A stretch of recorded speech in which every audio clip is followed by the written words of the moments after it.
Bonjour à toutes et à tous. Alors ici en présentiel ou surtout connectés à distance sur Teams, vous étiez plus de 130 à être inscrits, donc j'imagine qu'on a un peu de monde en ligne.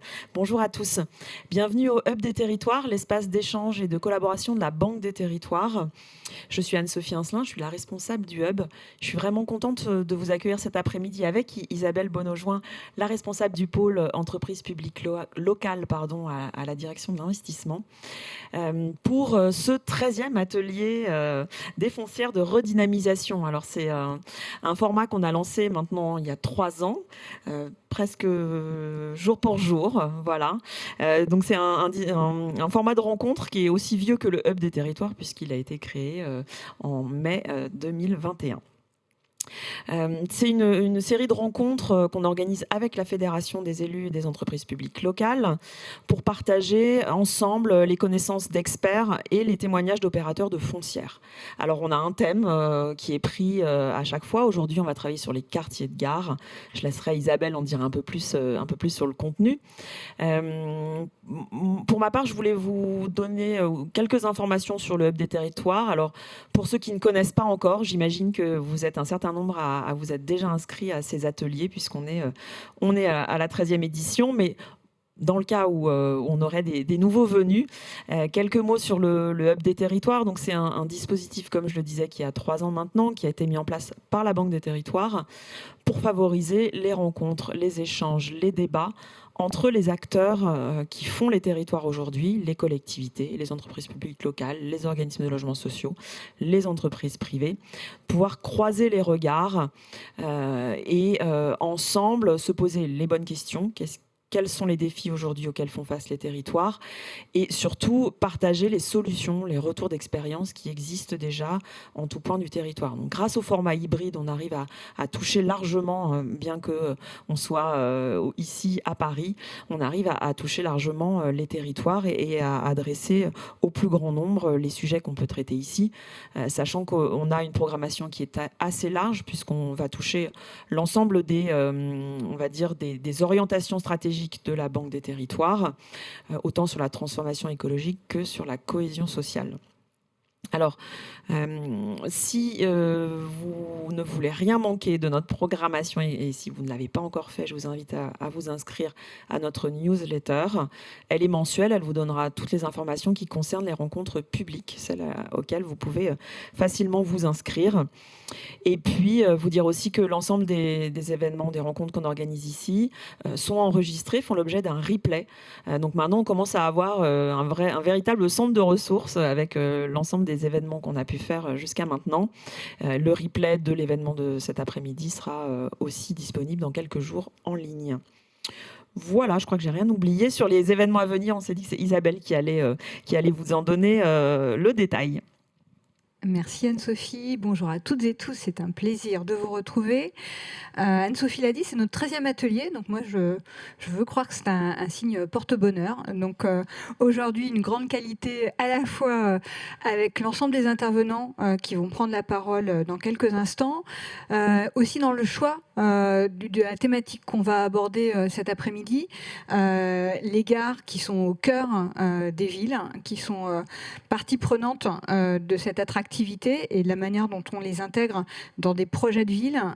C'est ce qu'on va regarder ensemble, étudier ensemble et comment ça s'articule avec l'action des foncières de redynamisation. Donc un grand merci à tous les intervenants qui se sont mobilisés, pas simplement aujourd'hui, mais en phase amont pour la préparation des présentations et des interventions respectives. Un grand merci à toute l'équipe qui est mobilisée derrière, qui prépare à chaque fois ces ateliers, que ce soit au sein de la Banque des Territoires ou avec la Fédération des élus des entreprises publiques locales. Et je remercie particulièrement Fabien aujourd'hui qui va animer la 2e table ronde. Remercier toute l'équipe du Hub, c'est toujours un plaisir de bosser avec vous, vous le savez. Et puis vous remerciez, vous, de votre fidélité. Sophie l'a dit, encore 130 personnes inscrites aujourd'hui. C'est dire de votre intérêt renouvelé à chaque fois sur nos travaux, et c'est pour nous la meilleure des reconnaissances. Donc un grand merci. Sophie le disait aussi, nous fêtons les 3 ans du Réseau national des foncières de redynamisation. Nous aurons un événement le 10 septembre prochain, toujours au Hub, avec Olivier Sichel, qui est le directeur de la Banque des Territoires, et Philippe Laurent, qui est le président de la Fédération des EPL, mais aussi avec Thierry Repentin, qui est maire de Chambéry, avec un maire adjoint de Bordeaux, qui est aussi président d'Incité, qui viendra nous parler de son retour d'expérience, ainsi que de la présidente d'Orion, Françoise Reynaud, qui est aussi élue sur La Roche-sur-Yon, et qui, ensemble, nous partageront finalement ce qu'ils ont appris ces dernières années avec l'action de leur foncière sur leur territoire.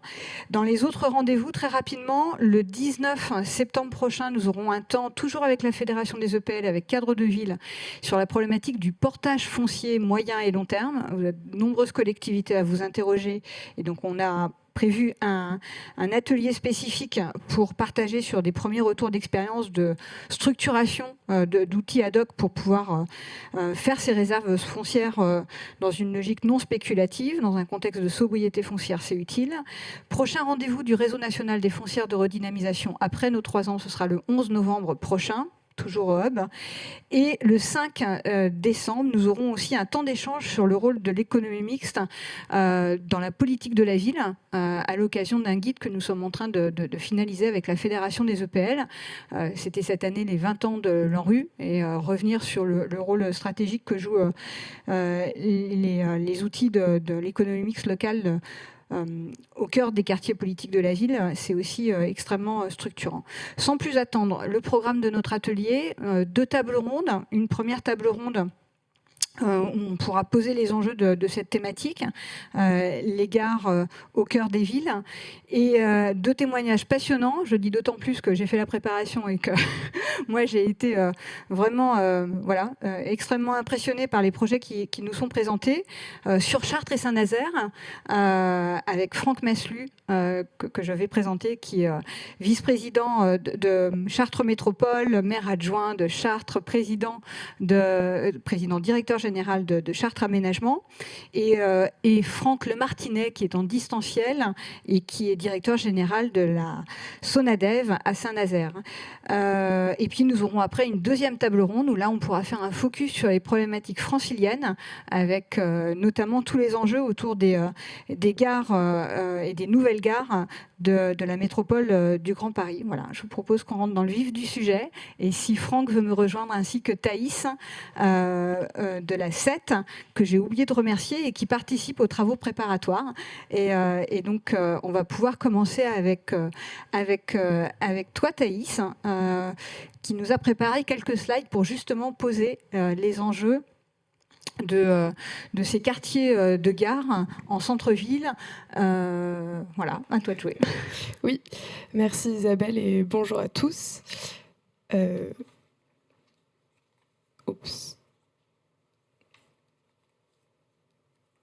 Voilà. Oui, donc l'idée, c'est juste de faire un petit propos introductif, en effet, pour replacer un peu les enjeux d'aménagement dans les quartiers de gare, et puis d'esquisser quelques éléments qui permettraient de comprendre pourquoi les foncières sont des outils intéressants pour intervenir dans ce type de contexte et sur ce type de projet. Donc en propos préliminaire, on voulait quand même rappeler que les opérations sur des quartiers de gare sont souvent quand même des projets complexes, parce que ce sont des projets où viennent s'imbriquer beaucoup d'enjeux, des enjeux liés à l'aménagement, aux mobilités, au commerce. Et donc c'est aussi pour ça que cet atelier, ce hub, porte sur cette thématique qui est assez du coup diverse et variée. La transformation des quartiers de gare, elle a été fortement poussée ces dernières années par plusieurs facteurs. En premier, on peut noter l'évolution des mobilités, avec une part de plus en plus importante donnée au train et aux mobilités douces, qui du coup remet les gares au cœur de plein de sujets et d'aménagement des villes. Également l'essor des pôles multimodaux, qui va aussi en ce sens.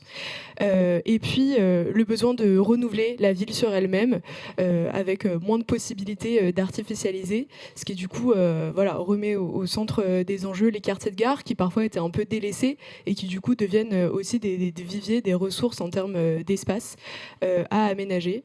Et puis on voulait souligner aussi que certains programmes, comme le programme Action Cœur de Ville, ont également mis l'accent sur ces quartiers avec l'idée de les renouveler. Tous ces éléments contribuent donc à faire des quartiers de gare des lieux d'aménagement assez stratégiques. L'objectif un peu derrière, c'est de parfois transformer des lieux qui étaient juste considérés comme des lieux de transit, parfois qui souffrent un peu d'une image peu valorisée, en vraiment des lieux de destination qui soient pleinement intégrés à la ville et à l'espace urbain. Et du coup, toutes ces réflexions et ces projets ont été l'occasion aussi de repenser la place du commerce dans les gares et dans les quartiers de gare. On proposait de faire une petite typologie des types de gares, parce que c'est vrai qu'il y a quand même plein de dynamiques différentes au sein des gares. En premier, on a pensé donc aux grandes gares TGV, aux gares métropolitaines, qui s'inscrivent généralement dans des grands projets d'aménagement qui dépassent juste la gare en elle-même, qui sont des projets où la SNCF joue aussi un rôle assez important et moteur. Et qui sont des projets et des quartiers dans lesquels on a vraiment vu la surface dédiée au commerce se démultiplier ces dernières années. J'ai juste pris l'exemple de Paris-Austerlitz, mais il y en a plein d'autres, avec un passage de 2000 m² destinés au commerce à plus de 18 000 m² en 2021. Du coup, voilà, vraiment une grosse évolution. La deuxième typologie qu'on pourrait distinguer, ce serait les gares de ville moyenne, avec au sein de cette typologie peut-être deux dynamiques, deux logiques en fonction de où est localisée la gare de ville moyenne. Les gares qui sont plus en centre-ville peuvent rencontrer moins de difficultés parce que plus de flux, une meilleure intégration dans le tissu urbain et du coup peut-être plus de facilité à y développer le commerce. Et les gares qui sont un peu plus éloignées du tissu urbain, où il sera du coup peut-être plus intéressant de porter des actifs tertiaires. Donc on voit que la localisation a aussi un impact un peu sur le type d'actifs développés ou qui pourraient être portés par les foncières. C'est néanmoins des gares qui ont un certain potentiel et un potentiel qui pourrait être développé par des projets d'aménagement. Et la troisième typologie, c'était donc les gares de banlieue qui sont amenées à se développer, notamment dans le cadre du Grand Paris Express, mais pas que, et qui sont des gares qui se développent surtout pour les transports en commun et qui s'inscrivent généralement dans aussi des projets plus larges d'aménagement, avec un peu une extension urbaine ou une nouvelle gare qu'on construit et tout un quartier qui se construit en même temps aux alentours. Et je reviendrai un petit peu après sur l'exemple des Mureaux qu'on trouvait intéressant en ce sens. Du coup là, je voulais rapidement faire un petit focus sur Toulouse-Matabiau, juste un petit peu pour illustrer le propos. Le renouvellement de la gare, en fait, a été l'occasion de repenser tout le quartier de manière plus large. Je trouve que le petit plan l'illustre bien. En fait, le réaménagement de la gare de Toulouse va beaucoup plus loin que juste la gare. Et on voit que dans ce projet, il y a vraiment une part belle qui a été donnée au développement de commerce, de bureaux, de services. J'ai listé sur la droite un peu les 5 gros points phares emblématiques liés au commerce sur ce projet, avec la Tour Occitanie qui accueillera 11 000 m² de bureaux, la requalification de la rue de Lyon avec des nouveaux commerces, des nouveaux services, un programme Impulsion avec également 13 000 m² de bureaux, et puis aussi 2 autres projets, le campus du numérique et une guinguette qui est censée aussi dynamiser le quartier et en faire un endroit agréable. Et donc, pour revenir sur les foncières, pourquoi est-ce que ce seraient des outils intéressants pour intervenir dans les quartiers de gare ? Les foncières, pour le rappeler, ont vocation en premier lieu de faciliter la mise en œuvre en apportant des solutions de portage pour des nouveaux socles actifs, de également contribuer à structurer des projets d'envergure en apportant une vision un peu cohérente sur tous les socles actifs, parfois aussi de lutter contre la spéculation immobilière en anticipant celle-ci par l'acquisition de certains locaux, et puis de s'assurer des bonnes conditions d'évolution des actifs sur le long terme et sur des grands projets. Du coup, tous ces éléments viennent vraiment rencontrer un peu la définition qu'on a donnée des quartiers de gare et montrent que les foncières sont des outils assez adaptés pour répondre aux enjeux multiples des quartiers de gare, dans cette question un petit peu de cohérence, de long terme. Et donc à droite, on a fait un tout petit focus sur l'exemple de la gare des Mureaux. Dans le cadre du réaménagement du quartier et de la gare, il y a le projet de créer une foncière justement assez en amont pour qu'elle vienne faire le lien avec tout le projet du quartier de gare et de réaménagement du centre-ville. L'objectif étant que il y a des actifs, des socles qui vont être créés par l'aménageur et que ce soit la foncière qui les porte dans le temps. Donc voilà, ça peut être une combinaison intéressante. Et puis pour finir, on voulait faire un tout petit point sur les opérations d'aménagement qui du coup sont un outil assez généralement utilisé pour les projets de quartier de gare qui sont des projets assez complexes et assez longs. Et l'idée était de dire que l'utilisation de deux outils en parallèle, les opérations d'aménagement et les foncières, peut également être intéressant, que d'associer les deux en amont peut permettre justement encore une meilleure gestion de ces actifs et de développer une vision assez tôt pour le projet. En pensant un peu au séquençage entre les deux outils. D'abord, l'opération d'aménagement pour structurer tous les espaces et penser l'opération, et ensuite la foncière pour jouer un rôle d'appui au développement des commerces, porter les actifs et voilà, réaliser tout ça sur le long terme. Merci beaucoup Thaïs. Est-ce qu'il y a quelques questions à ce stade? Peut-être pas encore.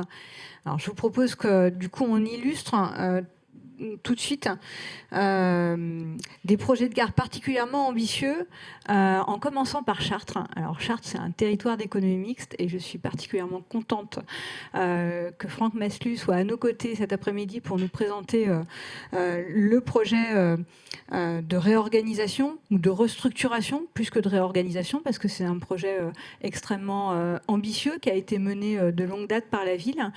Donc peut-être les spécificités du quartier de gare, pourquoi la ville a souhaité réinvestir le quartier et l'ambition du projet. Oui, merci Isabelle. Alors effectivement, dans les différents types de gares que vous avez évoqués à l'instant, Chartres est une ville moyenne, une agglomération moyenne. La ville de Chartres, c'est à peu près 40 000 habitants, 140 000 habitants au niveau de l'agglomération. Et comme vous le voyez sur cette image, on a la chance que ce quartier-gare, historiquement, et bien entendu, il est à proximité du centre-ville et près de notre joyau qui est notre cathédrale, avec aussi l'afflux d'un grand nombre de touristes, et puis la proximité forcément avec l'Île-de-France, puisqu'en train, on est à moins d'une heure de Paris et de la gare Montparnasse. Alors l'histoire, un peu d'histoire sur ce projet, parce que ça commence à dater. On a été élu avec Jean-Pierre Gorge en 2001, donc vous voyez, ça remonte. Et une fois cette élection, eh bien, on s'était donné comme objectif de lancer un certain nombre de ce qu'on appelait à l'époque des marchés d'études et définitions sur les principaux quartiers de la ville de Chartres. Alors qu'est-ce qu'était à l'époque un marché d'études et définitions, Ça permettait à des équipes pluridisciplinaires, architectes, paysagistes, urbanistes, de travailler sur un périmètre pendant un certain temps avec les élus, avec nos agents, et puis de définir effectivement les grands axes d'urbanisation et d'aménagement de ce territoire. Alors le périmètre du quartier de la gare de Chartres, c'est 32 hectares. On a très tôt effectivement créé une ZAC, outil indispensable aussi dans le cadre de ce projet. Et puis également confier ce projet d'aménagement à une société publique locale dont nous sommes actionnaires, que j'ai la chance de présider, pour lancer une délégation et une concession publique d'aménagement. Alors historiquement, vous le voyez sur cet écran, vous avez le bâtiment voyageur avec la ligne, encore une fois, Paris, Chartres et Le Mans. Et puis derrière, sur les zones 1, 2, 3, 4 que vous voyez à l'écran, on avait essentiellement... Alors, à la fois une friche industrielle, des espaces réservés par le groupe SNCF pour des bâtiments industriels, de maintenance, de réparation, effectivement, de ces trains qui n'avaient pas grand-chose à faire, on va dire, en plein centre de la ville de Chartres. Alors très tôt, bien entendu, ça a été aussi un certain nombre de contacts, et notamment en commençant par le groupe SNCF pour l'acquisition de ces terrains, puisque voilà, l'ensemble de ces terrains appartenaient à la SNCF et à l'époque au réseau ferré de France. Donc beaucoup de temps pour mener ces études, pour se lancer dans ces acquisitions foncières nombreuses. Il y avait un autre site qui appartenait à des filiales de la SNCF, c'était la Cernam, et puis un parking également en superstructure, un parking qui contenait 500 places de stationnement. Et très tôt, eh bien, le diagnostic posé, effectivement, vous aviez cette place principale là, sur le devant du bâtiment voyageur, qui était un parking, un grand parking où on se trouvait aux heures de pointe des piétons, des véhicules, des bus, enfin tout ça avec des risques potentiels effectivement pour les différentes catégories de population qui venaient fréquenter cette gare. Et puis alors cette gare, elle est doublement importante puisqu'elle est aujourd'hui la première gare TER de la région Centre-Val de France, Val de Loire. On est aujourd'hui sur 12 000 personnes qui prennent le train tous les jours pour aller sur effectivement la région parisienne, de Versailles à Paris Montparnasse. Donc problème de stationnement, je l'ai dit, problème d'accès aussi pour les transports en commun, d'où la réflexion globale sur la mobilité. Et puis très tôt, on s'est dit, on a la chance d'avoir ce périmètre en plein centre-ville. Pourquoi pas ne pas créer aussi des bâtiments publics, et notamment ce qui nous manquait cruellement sur notre agglomération, une salle de sport et une salle de spectacle. Et plutôt que de la faire à l'extérieur de la ville, on s'est dit, et là aussi en lien avec la région qui... vous avez dit, écoutez, si vous arrivez à poser cet équipement-là au pied de la gare, au pied des mobilités, eh bien, on viendra subventionner également cet équipement. Donc très tôt, vous le voyez, on retrouve là sur le petit chiffre numéro 2, le Colisée, qui a été inauguré donc, au mois d'avril, une salle culturelle et sportive, 4000 personnes et 6000 en version spectacle, avec la réflexion globale, c'est bien de créer un équipement, mais aussi quid de ses accès, donc là également, stationnement, et sur un Colisée, bien, une salle de spectacle, c'est plutôt le soir, pour la gare, c'est plutôt en journée, donc on s'est dit, on va mutualiser effectivement ces solutions de stationnement, et puis tout en créant, alors ce que vous ne voyez peut-être pas à l'écran, mais on a réalisé à la fois donc un parking souterrain d'une capacité de 1200 places, avec sur le toit de ce parking le pôle des mobilités. Vous voyez ici, alors là on était en phase de travaux, on est encore en phase de travaux, la plateforme mobilité va être livrée et inaugurée au mois d'octobre, et donc transite sur cette plateforme l'ensemble des transports en commun. Alors, tout cela, bien entendu, quid de la relation entre cette partie de cette ville et puis la partie du centre-ville. Vous avez cette barrière qui était la ligne de chemin de fer, en concertation aussi avec la région, puisque cette gare, à l'époque, elle n'était pas accessible aux personnes à mobilité réduite. Nous avons réussi à construire cette passerelle qui a vocation, effectivement, à rejoindre à la fois le parking, le Colisée que je viens de citer, donc le hub des mobilités, et puis le bâtiment voyageur et l'accessibilité au quai, puisque vous avez des ascenseurs qui permettent de desservir effectivement ces quais à travers cette plateforme. Alors quand on regarde comme ça à l'écran, ça paraît tout simple. Je vous ai dit, c'est un projet lancé en 2004. Une grande partie des réalisations, c'est 2024. Je les ai pour partie citées. Derrière ça, c'est une méthode de gouvernance aussi. 20 ans, il faut donc à la fois une stabilité politique pour poursuivre ces différents chantiers. Méthode de gouvernance, pourquoi ? Parce que là aussi, très tôt, pour lever tous les problèmes éventuels, nous avions décidé de fonctionner avec un élu référent sur ce dossier de la gare, qui était Daniel Guéret, qui est depuis sénateur, qui avait choisi effectivement de nous réunir sous forme de ce qu'on appelle donc tous les mois les acteurs décideurs du pôle gare. Alors c'était une trentaine de personnes à l'époque, bien entendu, toutes les branches du groupe SNCF, voilà, que j'ai commencé à citer tout à l'heure, mais également toutes les collectivités parties prenantes également, que ce soit la région ou le conseil départemental à l'époque, quand ils avaient la compétence transport, bien sûr la ville de Chartres et son agglomération. Et puis, comme vous le voyez à l'écran, c'est la spécificité aussi chartraine qu'a commencé à décrire tout à l'heure Isabelle, eh bien, c'est notre réseau, comment dirais-je, notre route centrale des EPL, des entreprises publiques locales, puisque nous avons différentes entreprises publiques locales qui sont intervenues dans ce projet, puisque j'ai cité la SPL d'aménagement.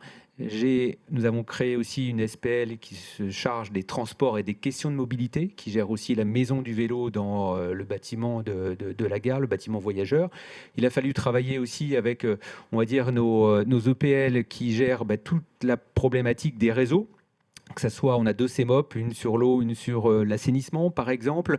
On a une SEM qui a commencé la première opération en faisant une opération immobilière aussi sur ce périmètre, avec la construction de logements et de bureaux tertiaires. Donc vous voyez, c'est toute cette galaxie chartraine qui est venue aussi participer à la réalisation effectivement de ce projet. Alors bien évidemment, en tête de proue, nous, la SPL d'aménagement, puisque voilà, il suffisait aussi d'aménager ces différents chantiers. Complexe parce que, encore une fois, en plein centre de la ville de Chartres, et depuis d'ailleurs on a rejoint dans le cadre de ce que le gouvernement avait lancé, donc l'action Cœur de Ville, bien entendu, ce projet est intégré dans ce périmètre. Là aussi, des facilités sur les subventions, j'y reviendrai, et aussi sur le financement avec, bien entendu, la Banque des territoires. Et puis la condition d'une réussite, eh bien, c'est ce que je vous disais tout à l'heure, c'est bien entendu la manière dont on manage ces projets avec l'ensemble des interlocuteurs, ces réunions mensuelles. Alors sur tous ces aspects, on a bien entendu parlé de la mobilité. J'ai parlé tout à l'heure d'un parking souterrain, là aussi, qu'on a lancé en délégation de services publics.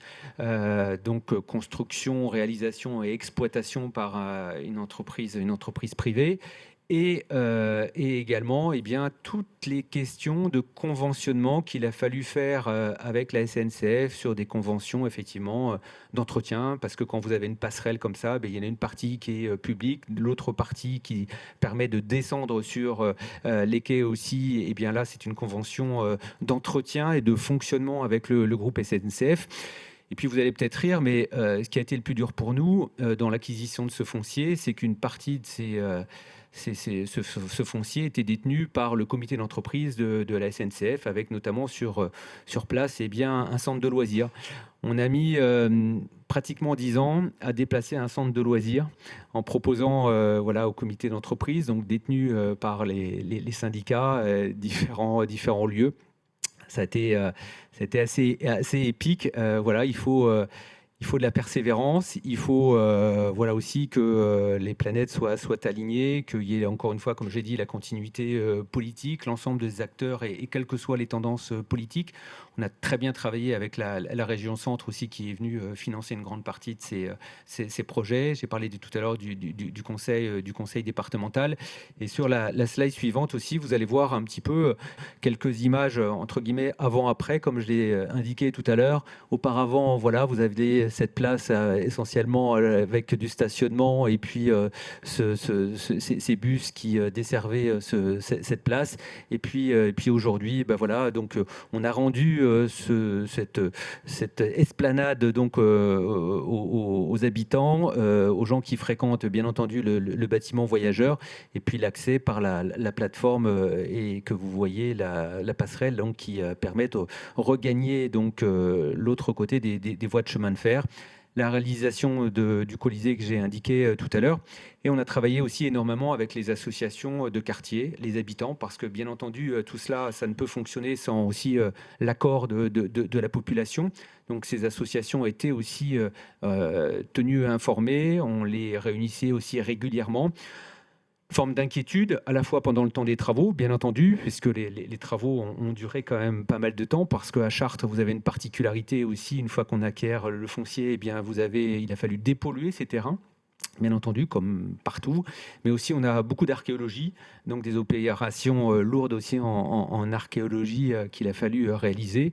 Donc tout ça, c'est forcément un petit peu de la gêne pour les habitants, mais il a fallu donc à la fois les associer donc à nos choix, une forme d'inquiétude, parce que quand vous posez sur un quartier comme ça, une salle capable de réunir 4 ou 6 000 personnes, eh bien, très inquiet sur les circulations, très inquiet sur le stationnement pendant les représentations.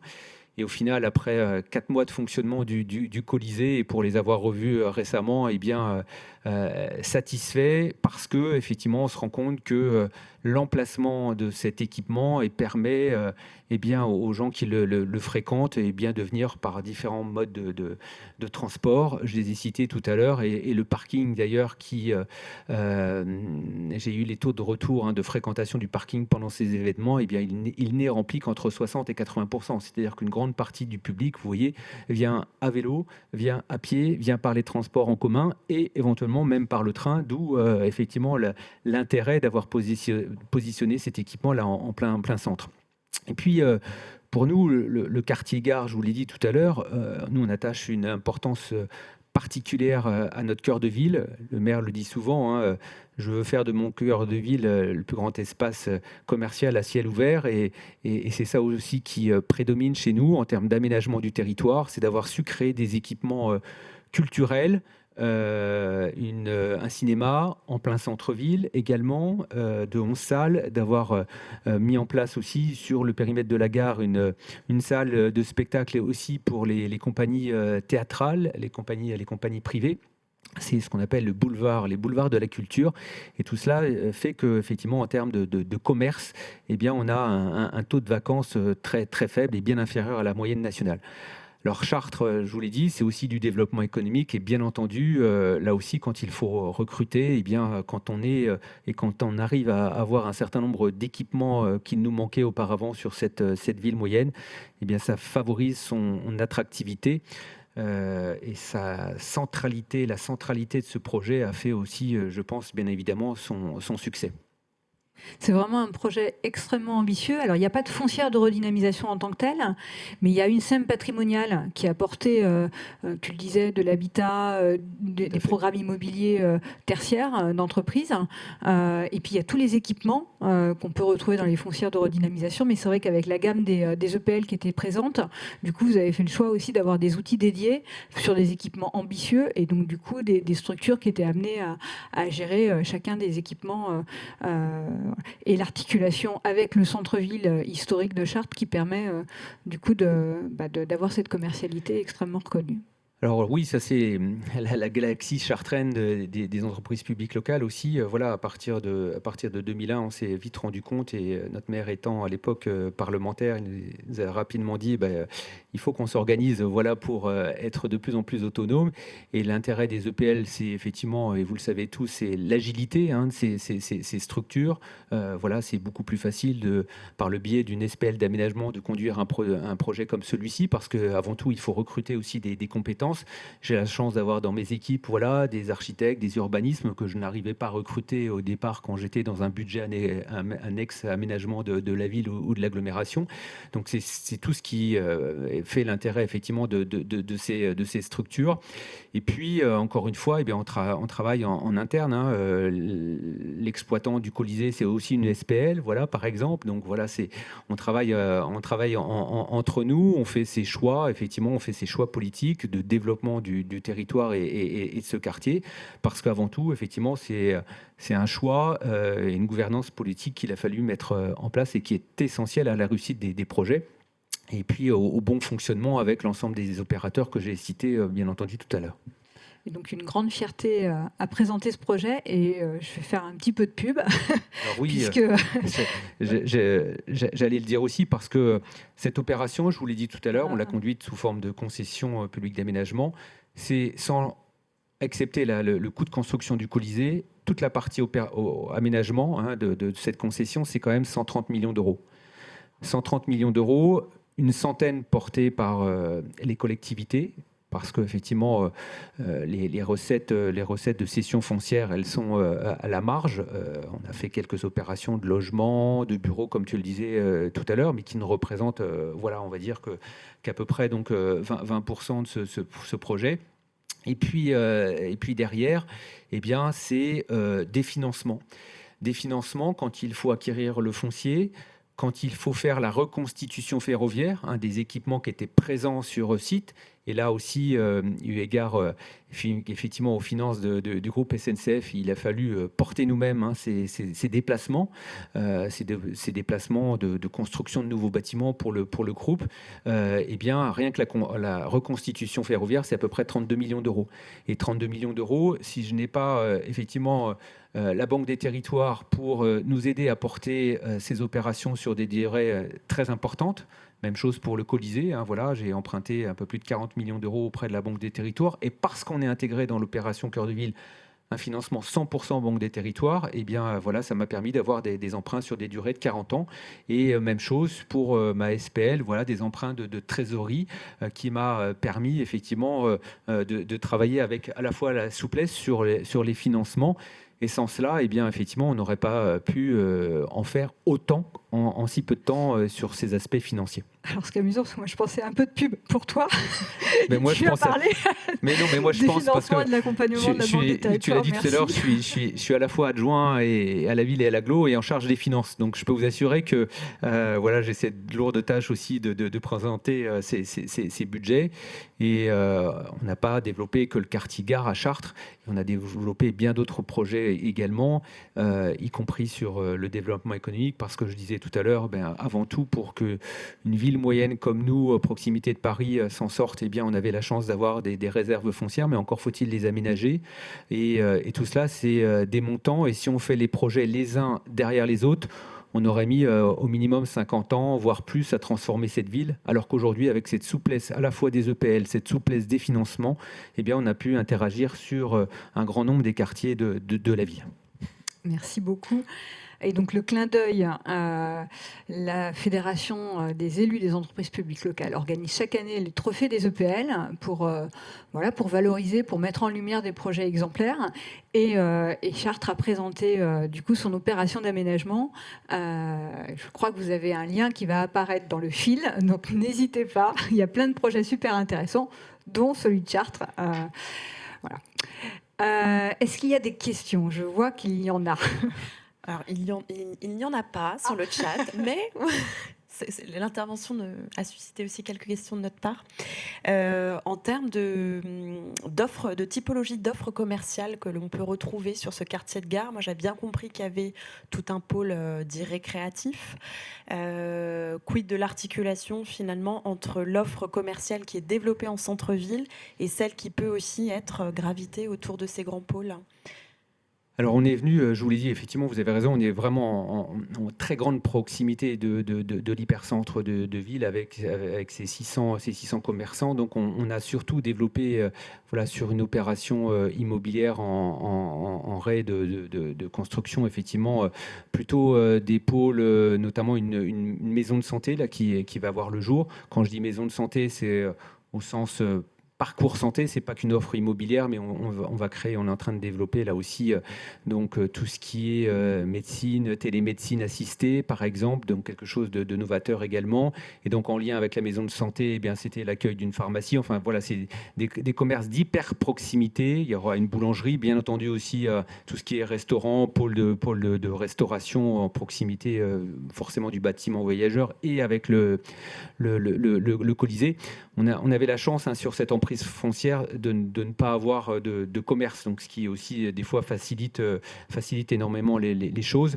On n'a pas procédé à d'expropriation, il a fallu faire quelques acquisitions foncières auprès de particuliers, mais tout cela encore une fois est malgré la ZAC, voilà, donc de la concertation, des échanges, et on a fait tout à l'amiable ces acquisitions foncières.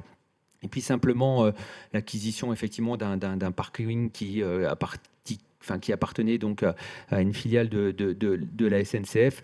Bon, voilà, tout ça s'est passé dans des délais, encore une fois, qui peuvent paraître longs, mais encore une fois à l'amiable. Et puis l'offre de commerce, je vous l'ai dit, hein, donc c'est plutôt des commerces de très grande proximité par rapport aussi aux habitants qui sont autour de ce quartier. Et peut-être, si j'ai le temps d'une dernière petite question, c'est sur le programme Action Cœur de Ville. Vous l'avez cité à plusieurs reprises. Donc avec une feuille de route qui a été renouvelée l'an dernier. Est-ce qu'on peut se projeter un peu sur l'avenir et est-ce que vous pouvez nous présenter quelles sont les grandes trajectoires de Chartres dans le cadre de ce programme ? Alors on a, sur l'action Cœur de Ville, on a souhaité aussi avoir un périmètre beaucoup plus large que l'hypercentre, puisqu'on est aussi en train d'aménager un quartier qui se situe à l'arrivée en venant de Paris, à l'est de Chartres, qui est une ancienne base aérienne. Donc, dans les négociations avec l'État, au départ, on n'avait pas forcément vu l'intérêt d'être dans cette opération Action Cœur de Ville. Et c'est d'ailleurs à la fois la préfète de l'époque et la directrice régionale de la Banque des Territoires qui nous avait dit « Mais si, allez-y, vous allez voir, même si vos études, elles sont très bien avancées, etc., dans le cadre à la fois des financements, ça sera très intéressant pour vous. » Et donc, on s'était dit banco, on y va, mais on va essayer effectivement d'élargir jusqu'à l'entrée est de la ville parce qu'on a à déménager et à déplacer aussi donc un centre commercial vieillissant. Donc là aussi avec des questions de redynamisation et de foncière éventuellement. Donc c'est tout le travail qui nous attend là dans les prochains mois. Et puis on a plein de fiches actions complètement différentes dans cette opération Cœur de Ville que j'ai commencé à citer tout à l'heure, où interagissent aussi l'ensemble de nos EPL, de nos entreprises publiques locales. On vient de créer aussi, là, dans ce périmètre Cœur de Ville, donc un nouveau parc des expos, par exemple, qui sera livré dans le courant de l'été. Et c'est aussi l'intérêt, effectivement, d'avoir su, effectivement, intégrer et retenu par le gouvernement d'être entré dans cette opération et d'y mêler, encore une fois, l'ensemble des intervenants et notamment nos entreprises publiques locales. Donc un projet extrêmement ambitieux, un temps long, mais du coup un portage politique qui permet la réalisation. Tu l'as évoqué rapidement, et c'est vrai que quand on a eu cette période de préparation, aussi tout finalement l'importance du partenariat et d'un comité de suivi qui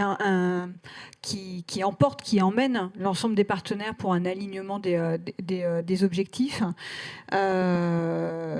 Le soutien de la Banque des Territoires, et puis surtout dans la mise en œuvre, la mobilisation de nombreux EPL qui ont permis l'agilité pour apporter les réponses. Donc, Oui, et puis néanmoins, et malgré les obstacles d'un groupe comme la SNCF qui, et malgré effectivement des interlocuteurs, vous imaginez qu'en 20 ans, les directeurs régionaux sont amenés à changer régulièrement, un soutien, parce qu'ils ont très bien vu l'intérêt de ce projet.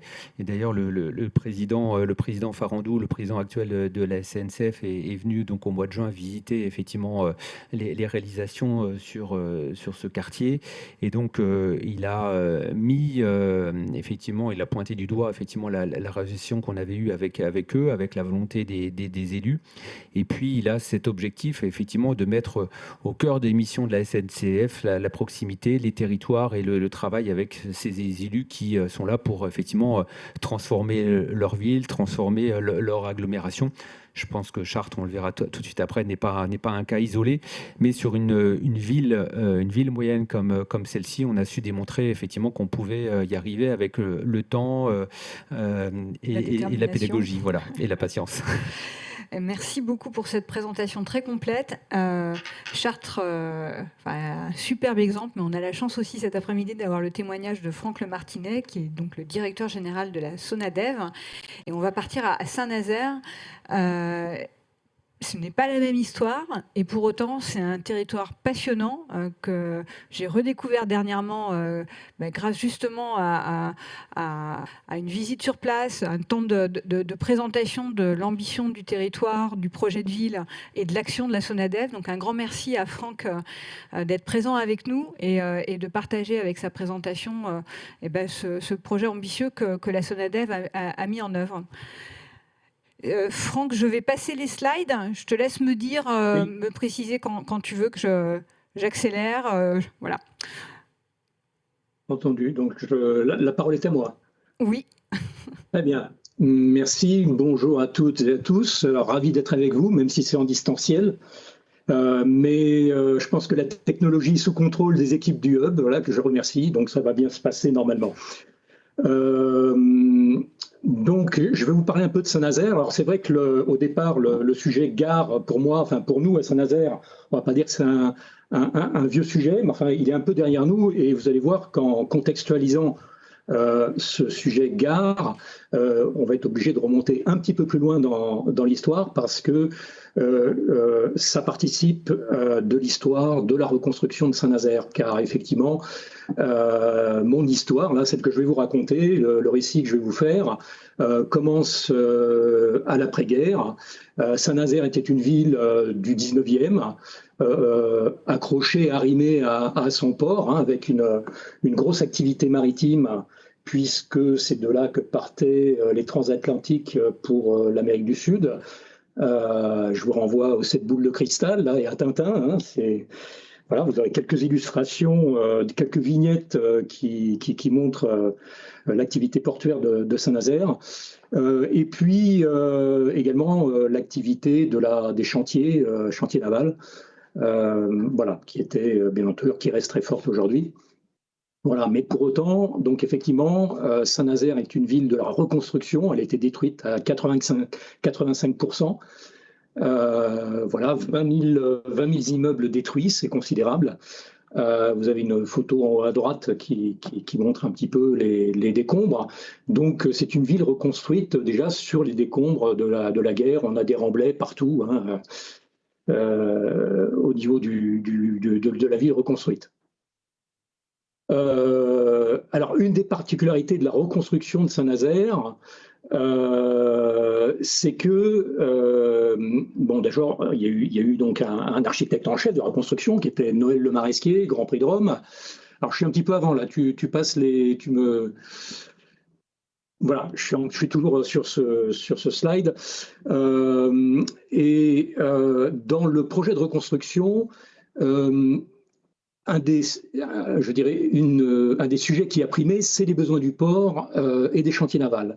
Et donc, la ville reconstruite a été transposée, coupée de son port, en tournant le dos également à sa façade littorale.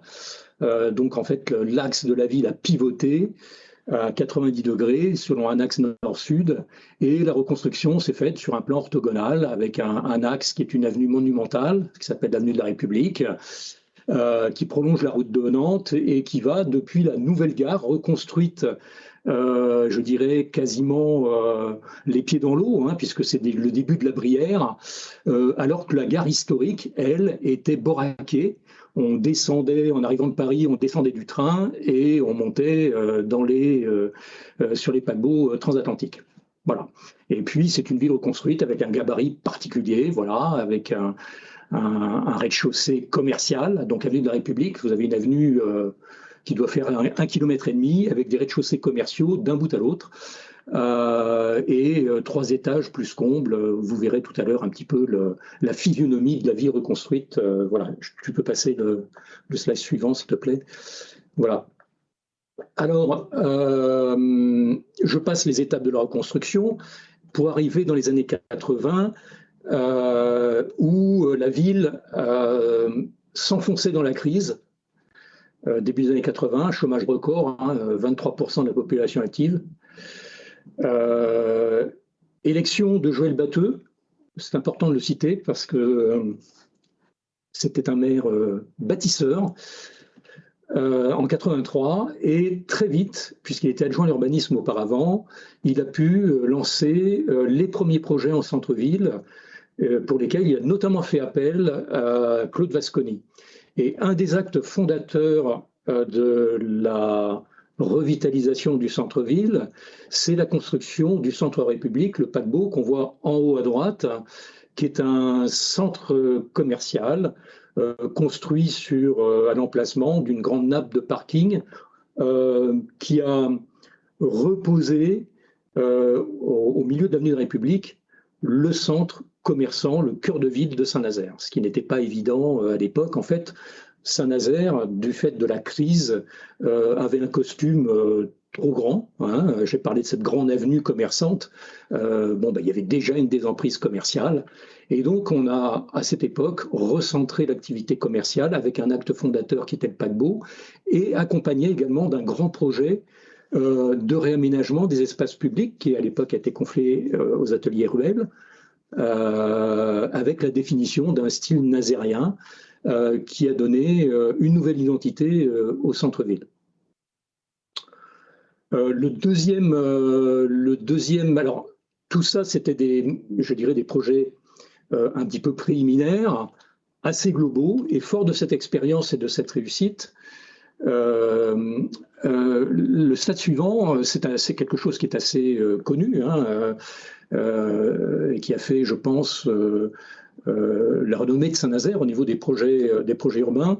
C'est le concours international d'architectes qui a été, dont Manuel de Solà Morales a été lauréat, qui a lancé le projet Ville-Port, avec pour ambition de renouer le lien entre le cœur de ville et les bassins portuaires dont le centre-ville était séparé depuis la Seconde Guerre mondiale. Hein. Il y avait un genre de no man's land d'une trentaine d'hectares qui, dans le plan de Le Maresquier, devait être végétalisé, ce qui n'a pas été fait à l'époque. Et en fait, c'était occupé beaucoup par des activités industrielles diverses. Voilà.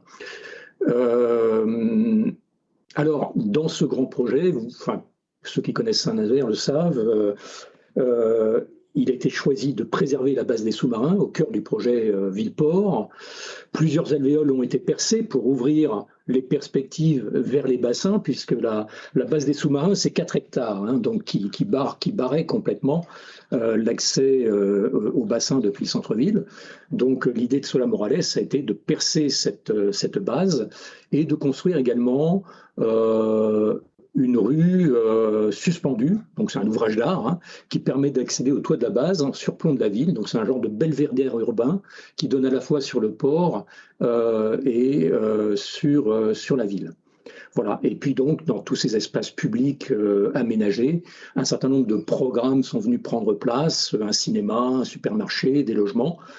Et puis également un équipement important touristique qui s'appelle Escale Atlantique. On voit en bas à droite l'enseigne Escale Atlantique. C'est une muséographie des paquebots qui est d'ailleurs fort intéressante et que je vous invite à venir voir à l'occasion si vous faites un séjour sur la presqu'île. Tu peux passer, s'il te plaît, Isabelle.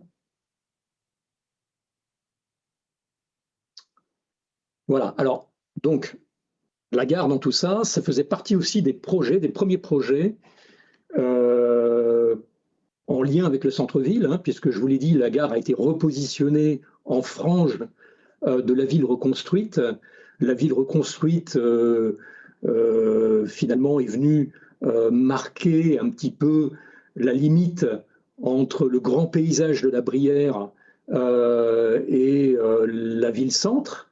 On le voit en bas à droite, hein, on voit bien que, nonobstant ce qui se passe en haut à droite de l'image, on aperçoit les débuts de la Brière et on voit tout ce no man's land également entre la Brière et la fin de la ville reconstruite, où commençait à prendre place un certain nombre d'activités. Donc il y a eu la gare, il y a le faisceau ferroviaire. Alors Saint-Nazaire, c'est une gare TGV aujourd'hui, hein, plus une gare TER. C'est pas le terminus, puisque le terminus est au Croisic, après un arrêt possible, notamment à Pornichet ou à La Baule. Voilà. Mais donc voilà, là également un grand glacis de remblai, avec l'axe de la route de Nantes qui est prolongé par l'avenue de la République, et puis des activités diverses, voilà, qu'il a fallu d'ailleurs, lorsqu'on a attaqué le projet d'aménagement, libérer. C'est pour ça que l'intervention précédente me rappelait des bons souvenirs, notamment la présence de bâtiments dédiés au syndicat de la SNCF, voilà, qu'il a fallu négocier, etc. Alors, ce projet Villegard s'est fait sur la base d'un plan qui a été lui aussi confié à l'époque à Claude Vasconi. Vous voyez quelques esquisses de sa main. Il s'agissait finalement d'avancer un petit peu le front bâti vers la Brière et de donner un peu corps aux espaces vides en reconstituant une vraie esplanade de la gare, donc encadrée par un certain nombre de bâtiments, et accompagnant également la sortie ou l'entrée dans Saint-Nazaire par ce qu'on appelle le pont de la Matte. Voilà. Et donc on a la gare de la reconstruction, en haut à droite, qui, on le verra après, a fait l'objet d'une rénovation plus récente. Donc pour mener à bien ce projet, à l'époque, en 90, a été créée la ZAC Entrée Nord, dont l'aménageur a été désigné, c'était la Sonadev, qui avait également précédemment construit le paquebot dans le centre-ville. Alors la Sonadev, très rapidement, qu'est-ce que c'est? Donc dès la première mandature de Joël Batteux, il a souhaité se doter d'une ingénierie assez complète, dont la Sonadev était une des pièces, pas la seule, puisqu'il y avait également un organisme de mission qui s'appelait à l'époque la délégation au développement de Saint-Nazaire. Mais donc la Sonadev, qui était une ancienne SEM immobilière monocommunale, a été redéployée dans le champ de l'aménagement, de la construction et de l'immobilier d'entreprise pour accompagner un certain nombre de projets dans le cadre d'un grand projet global de développement de la ville. Bon, on reste centré sur le centre-ville et sur le secteur gare. Les premières expériences d'aménageurs et de maîtres d'ouvrage sur le centre-ville, donc j'en ai parlé, le paquebot, et la réalisation du passage commercial sur l'avenue de la République, j'en parlerai un petit peu après parce qu'on est réintervenu sur ce même sujet, ont permis d'envisager donc effectivement tous les prolongements que j'ai cités. Néanmoins, 1990, début d'une nouvelle crise immobilière qui a été un petit peu nationale, mais à cette époque-là, Saint-Nazaire, lorsqu'il y a des crises, Saint-Nazaire plongeait très très profond et la résilience était très longue. Donc la Sonadev a été mise en sommeil, il y a eu un plan social, et ce n'est qu'en 2001 que, avec la création de l'intercommunalité, qu'on appelait la Carène, qu'on appelle aujourd'hui Saint-Nazaire Agglo, qu'il a été décidé de réactiver l'outil Sonadev pour accompagner toutes les grandes politiques publiques d'aménagement, d'habitat, de développement économique et touristique, de renouvellement urbain, construire les grands équipements dont la ville avait encore besoin, et notamment pour continuer d'incrémenter le projet de centre-ville et le projet ville-port. Très rapidement, donc effectivement, aujourd'hui, je fais un saut dans le temps, la Sonadev, c'est plutôt une grappe d'entreprise, un petit peu comme dans beaucoup d'agglomérations. SEM, SPL, la SPL a été créée il y a une dizaine d'années. Et puis, bien sûr, on utilise au maximum la capacité à agir de ces outils, et notamment de la SEM, pour prendre des participations et avoir des effets de levier pour les différents projets, que ce soit dans des SCCV, une foncière dont on parlera un petit peu, mais qui va être créée incessamment sous peu, et également on a une participation dans une société de projets photovoltaïques. On peut passer, Isabelle, s'il te plaît. Voilà. Alors, donc, avec l'arrivée de l'intercommunalité, ça a été aussi des nouveaux moyens, notamment pour la ville-centre, puisque Saint-Nazaire n'était pas une ville très très riche, mais l'agglomération de Saint-Nazaire, avec toute son activité économique, il est une agglomération quand même qui avait des moyens beaucoup plus considérables, ce qui a permis effectivement de lancer ou de relancer, réactiver des politiques ambitieuses. Donc c'est là qu'on a pu véritablement démarrer le projet Villegard, donc 10 ans après, dans un contexte qui n'était pas évident parce que Saint-Nazaire n'était pas une place tertiaire.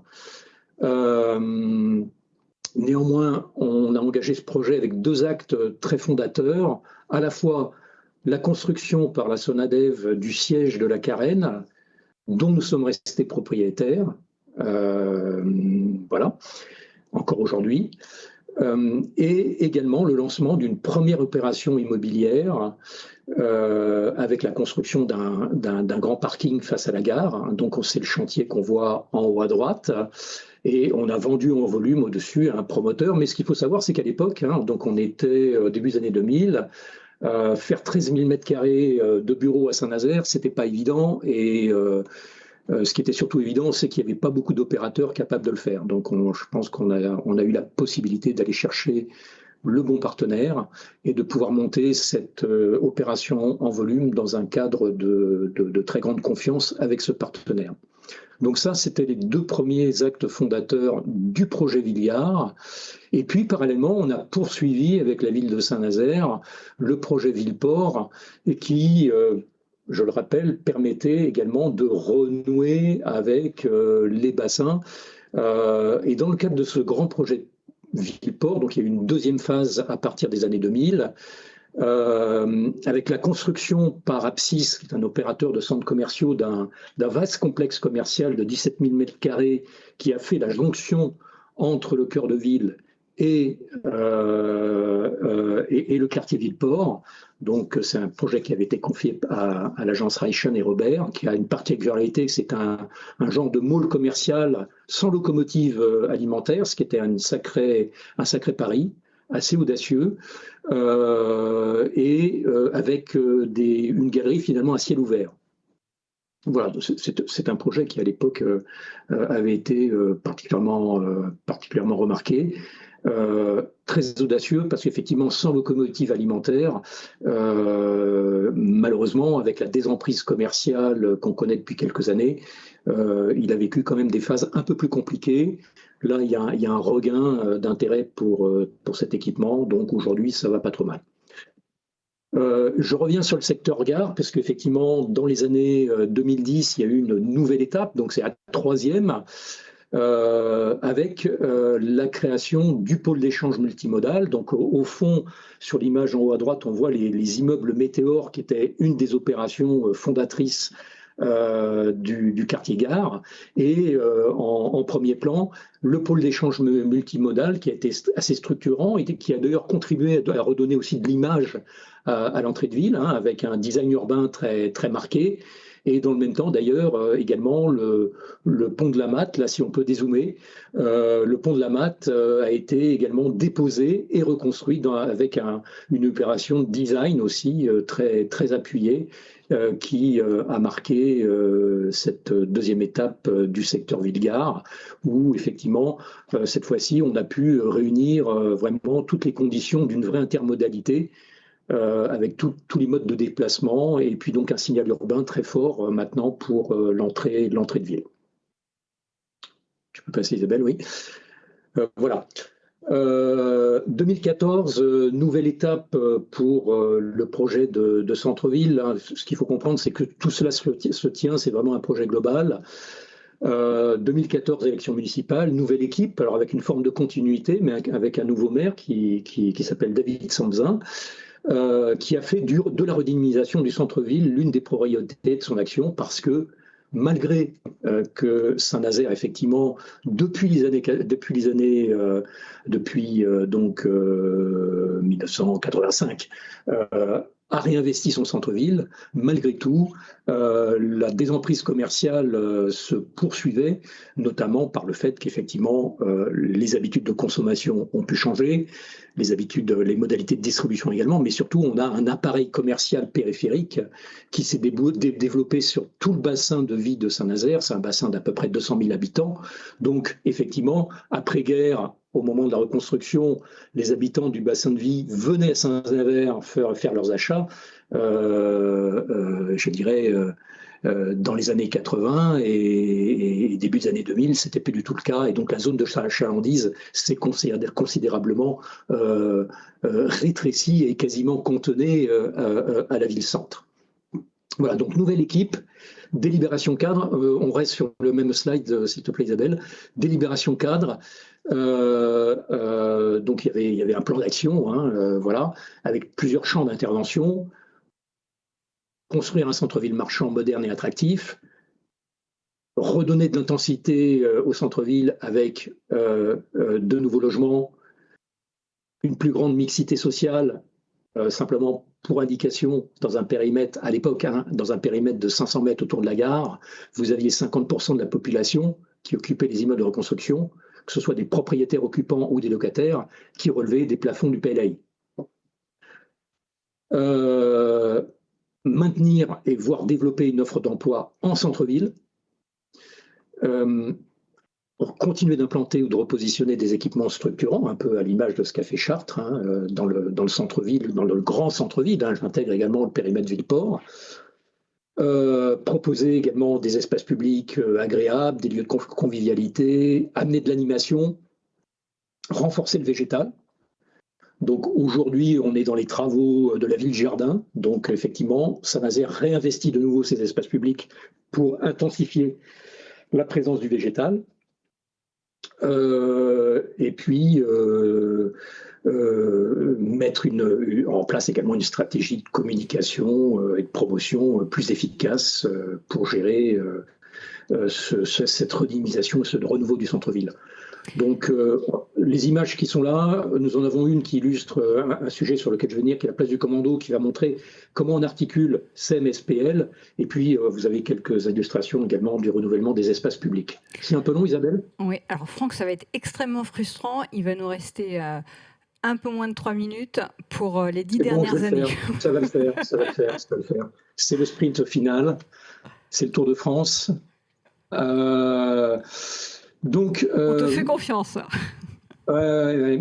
Concession centre-ville, donc ça c'est l'outil qui nous a permis effectivement de déployer une partie de ce plan d'action. Donc dans le cadre d'une grande concession centre-ville, avec 2 axes principaux, le portage de locaux commerciaux qu'on achète, qu'on remembre, qu'on rénove et qu'on remet en location, et la restructuration d'îlots urbains pour la production de logements neufs ou réhabilités. Donc là, vous avez quelques illustrations. À droite, c'est le ruban bleu, hein, pour vous donner une image de ce grand centre commercial à ciel ouvert avec des logements au-dessus. Au centre, c'est le paquebot, le centre République qu'on avait construit en 1985 et dans lequel on est venu loger une partie du quartier numérique avec notamment une école d'ingénieurs. Et à gauche, j'y reviendrai, c'est une opération de réhabilitation d'un immeuble de reconstruction avec une surélévation. Si tu peux passer, Isabelle, je vais avancer. Voilà, ça c'est le périmètre du projet Action Cœur de Ville. Donc ce n'était pas le projet initial, c'était pas le périmètre initial de notre concession d'aménagement, c'est le périmètre de l'ORT aujourd'hui, donc qui a été encore élargi et qui, vous voyez, donc va du front de mer jusqu'à la gare et sur une épaisseur assez considérable puisqu'elle englobe tout le bord à quai. Voilà, donc quelques actions réalisées par la Sonadef. Ça, c'est les opérations de réhabilitation d'immeubles de reconstruction. Ce sont des opérations qu'on poursuit, alors qui font appel à des concours publics. On en a réalisé certaines en PSLA, justement pour aller chercher des prix de sortie qui soient raccords avec la capacité des ménages actifs qu'on essaye d'attirer au centre-ville. Donc effectivement, on cure complètement les bâtiments et on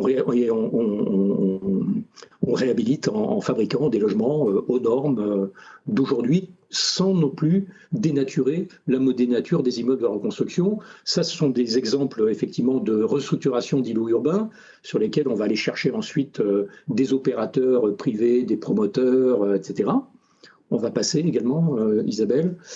Donc beaucoup d'actions sur les commerces. Hein. Aujourd'hui, on a un bon taux d'occupation des locaux que l'on gère, hein, à peu près 85%. On a toujours un stock en cours de réhabilitation. On apporte une diversification de l'offre commerciale. On laisse aussi une chance à des nouvelles activités et à des activités en primo-développement. Je crois qu'on a quasiment 0 franchise dans les commerces que l'on porte. Et puis également, on apporte des activités différentes dans les secteurs où il y a une trop forte désemprise commerciale pour concentrer le dispositif commercial vraiment sur l'hypercentre commerçant. Donc on va chercher des activités tertiaires, artisanales, etc. Ça, c'est la place du commando. Ça fait partie également du projet de renouvellement du centre-ville. Et là, il s'agissait d'aller cette fois-ci renouer le lien entre le centre-ville et le front de mer qui était quasiment boudé par les Nazériens. Parce qu'il bon là c'était un remblai mal aménagé, etc.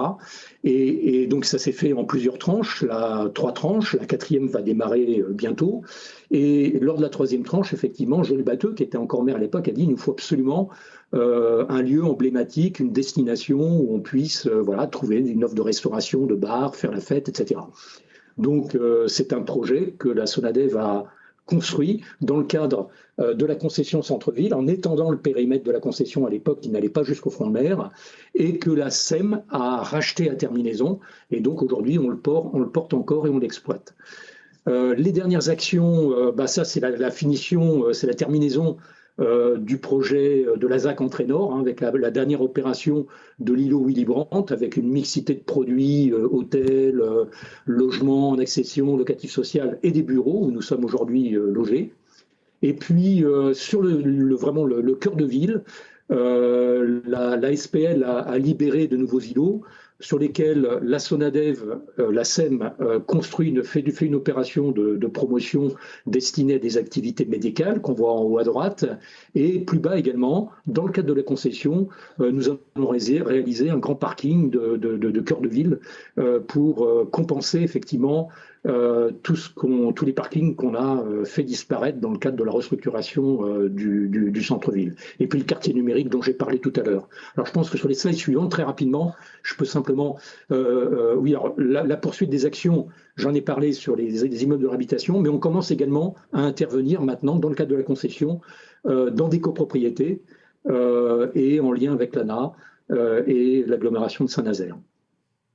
Slide suivant. Donc les enjeux de demain, la création de la foncière qui va nous permettre, une fois passé le sas de la concession, ça a été évoqué tout à l'heure par la personne de la CET, pour nous la concession c'est un sas indispensable pour ensuite déstocker, et notamment vers la sas patrimoniale, notamment les commerces du centre-ville, mais pas que. Donc on va poursuivre dans les années à venir l'action sur le centre-ville dans le cadre de la concession. On va avoir un avenant là qui va nous être passé pour poursuivre l'action. C'était quand même une concession de 22 ans. Hein, donc simplement l'avenant va nous permettre de redonner des moyens financiers à la concession.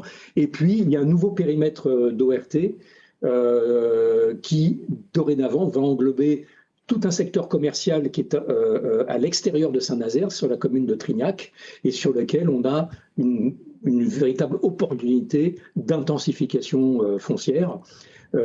Et donc, tout est à écrire, mais dans ce cadre-là, effectivement, l'idée, c'est de venir petit à petit, non pas grignoter les commerces, puisque c'est une très grande zone commerciale, mais en tout cas intensifier et amener d'autres fonctions, peut-être du logement, du tertiaire, et donc en faire un véritable quartier de ville, puisque de l'autre côté de l'entrée de la route de Saint-Nazaire, on a un quartier de Trignac qui lui-même a fait l'objet d'une très grande opération de renouvellement urbain.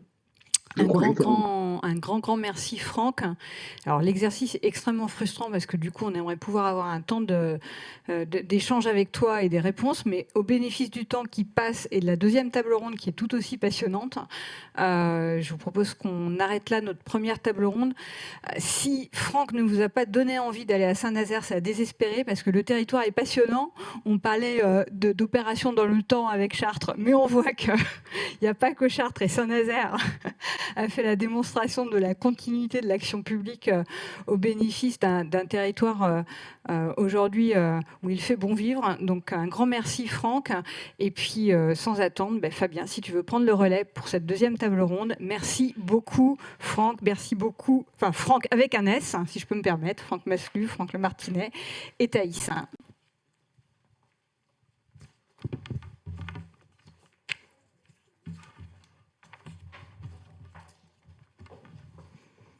Merci Isabelle. Merci à toute l'équipe du Hub des Territoires de nous accueillir ici.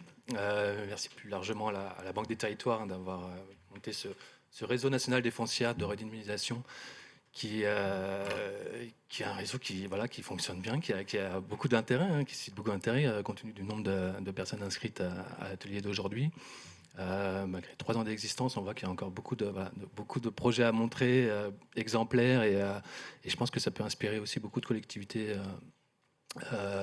sur les différents modèles, différents types d'interventions. Alors, c'est vrai que l'intervention à cette deuxième séance est en fait elle va être même très complémentaire de la première, puisque après avoir zoomé un peu sur les territoires action cœur de ville, on souhaitait cibler le territoire de l'Île-de-France, qui est un territoire dynamique, qui continue d'avoir justement des nouveaux projets d'aménagement, de création de gares avec la métropole, avec le Grand Paris Express, pardon, j'ai oublié le nom, avec des nouvelles gares qui s'ouvrent. Mais dans cette séance-là, on voulait plus, peut-être moins s'attarder sur les projets d'aménagement et plus sur l'articulation justement de ces projets avec les foncières de redynamisation. Donc on est très heureux d'accueillir Marine Onfray, directrice générale d'une foncière métropolitaine, foncière de la métropole du Grand Paris, un centre-ville vivant, qui est une foncière assez récente, qui a un périmètre d'intervention très large. Et on va revenir sur ce rôle-là d'une foncière sur un territoire aussi divers. Et également Marie Krier, qui est donc directrice de la stratégie de l'attractivité à Paris Sud Aménagement, et qui s'occupe de la foncière Redville, qui est une filiale donc, de cette SEM d'aménagement. Peut-être, Marine, commencer par vous, si vous pouviez éventuellement nous présenter votre structure et ses objectifs. Je vais vous donner une petite zapette. C'est bon, merci. Merci beaucoup, Fabien. Quelques mots pour commencer effectivement sur la foncière Centre-Ville Vivant, donc le nom de la foncière de commerce de la métropole du Grand Paris. C'est une structure qui a été créée en octobre 2023, donc on est vraiment sur une toute jeune société. Et donc, le retour d'expérience aujourd'hui sera même plutôt un partage d'ambition et l'état de nos réflexions sur ces sujets passionnants de redynamisation commerciale dans les quartiers de gare. Vous le disiez, le territoire d'intervention est large et ça fait partie des principaux défis de cette foncière. On recouvre le territoire des 131 communes de la métropole du Grand Paris, avec un objectif d'investissement à terme sur une dizaine d'années de 140 millions d'euros, ce qui, dans les études de dimensionnement, correspond à peu près à une ambition de maîtriser 400 murs de boutiques à l'échelle de la métropole du Grand Paris. Donc 140 millions d'euros à terme. Le capital initial se compose de 25 millions d'euros. Il va être amené à croître au fil de l'eau et on aura bien sûr recours à l'effet de levier pour financer cette ambition de développement. Alors 400 murs de boutiques, c'est ambitieux comme plan d'affaires pour une foncière de redynamisation.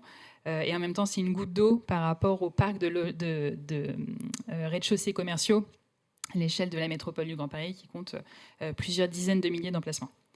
Donc ce projet, il a été porté par la métropole du Grand Paris qui a travaillé dessus depuis 3 ans et notamment dans la continuité du programme Centre-Ville Vivant qui a préexisté à la création de cette foncière et parmi les autres partenaires fondateurs, évidemment la Banque des Territoires qui est le deuxième actionnaire et 4 autres partenaires stratégiques qui sont le Crédit Agricole Île-de-France, la Chambre de commerce et d'industrie Paris-Île-de-France, la Chambre des métiers et de l'artisanat d'Île-de-France et enfin le marché de Rungis à travers la Cemaris. Et vous le verrez, la personnalité de ces actionnaires donne une coloration particulière à notre thématique d'intervention, puisqu'on a vraiment un fort tropisme sur la défense de l'artisanat, du commerce de proximité et plus particulièrement du commerce de bouche. Je vous le disais, donc métropole du Grand Paris, très vaste territoire, 131 communes, 7,2 millions d'habitants. C'est le regroupement de 12 EPT et on couvre 814 km². On le disait en plaisantant tout à l'heure avec Johanna qui m'accompagne dans la création de cette société. On fait un métier de terrain véritablement puisque le commerce, il faut sentir, apprécier la diversité des rues commerçantes et des situations individuelles dans ces cœurs de ville. Donc avec 814 km² à parcourir, on passe beaucoup de temps dans les transports en commun et à visiter. Et on profitera bientôt des nouveaux équipements du Grand Paris Express. L'action de cette foncière, donc Centre-Ville Vivant, s'inscrit en continuité avec les autres actions de la métropole du Grand Paris en faveur de l'aménagement du territoire ou de la vitalité des centres-villes. J'ai mentionné à l'instant le programme Centre-Ville Vivant, qui existe déjà depuis 2018 et qui a permis de mettre en place des actions de financement auprès des collectivités pour les actions de vitalité des cœurs de ville, en particulier le financement d'opérations événementielles pour faire vivre ces cœurs de ville autour des thématiques commerciales, le recrutement et la formation de managers de commerce, mais également aider les municipalités dans leurs actions de préemption de fonds, de baux commerciaux ou de murs de locaux. Et enfin, l'action de la foncière Centre-Ville Vivant s'inscrit aussi dans la continuité des opérations d'intérêt métropolitain et des sites Inventons la métropole du Grand Paris qui viennent définir un maillage territorial de projets d'envergure et en particulier aux abords des gares du Grand Paris Express qui vont définir de nouvelles polarités, des hubs de transport, mais aussi des nouveaux lieux de vie, de nouvelles polarités dont le commerce va bien sûr faire partie. Les deux géographies prioritaires d'intervention pour la foncière Centre-Ville Vivant, comme son nom l'indique, bien sûr, d'abord les centres-villes anciens. Une foncière de redynamisation comme la nôtre va avant tout chercher à s'attaquer à la thématique de reconquête des espaces commerciaux délaissés et participer aux actions de réhabilitation d'un parc de locaux commerciaux existants qui doit faire face aux enjeux de mutation pour toujours mieux s'adapter à la demande des consommateurs. Donc évidemment, rafraîchir, rénover ce parc de locaux commerciaux pour faire face aux enjeux de livraison urbaine, de compétitivité face à un commerce électronique qui est de plus en plus attractif, et aussi participer à la rénovation énergétique des parcs de locaux commerciaux, puisque c'est un enjeu pour les commerçants aussi de maîtrise de leurs coûts d'occupation. Donc géographie prioritaire, les centres-villes anciens, mais également les quartiers en mutation, en particulier autour des nœuds de transport, pour participer à l'évolution des modes de consommation et à la géographie de ces lieux de consommation. Donc là où de nouvelles gares voient le jour, c'est évidemment un terreau extrêmement favorable pour le commerce qui dit flux régulier et avec un grand nombre de passagers, dit terreau favorable pour du commerce de proximité.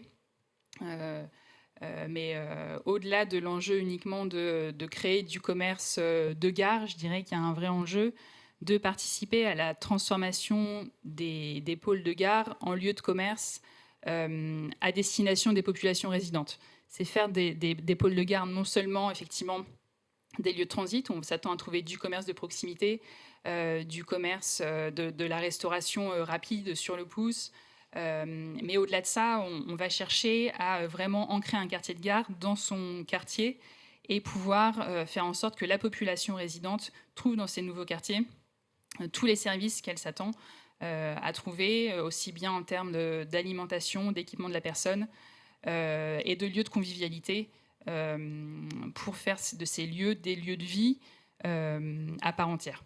Un enjeu important va être aussi de veiller à l'équilibre entre les cœurs de ville anciens et les nouveaux quartiers, en particulier les quartiers de gare, et faire en sorte de ne pas déstabiliser l'un au profit de l'autre et ne pas être dans une concurrence spatiale entre deux quartiers dans une ville qui ne se répondraient pas, ou alors l'un venant prendre à l'autre ses activités historiques. Donc on est souvent sollicité pour justement participer à cette réflexion et cette action de maîtrise foncière pour bien veiller à l'équilibre entre plusieurs polarités commerçantes au sein d'une même ville.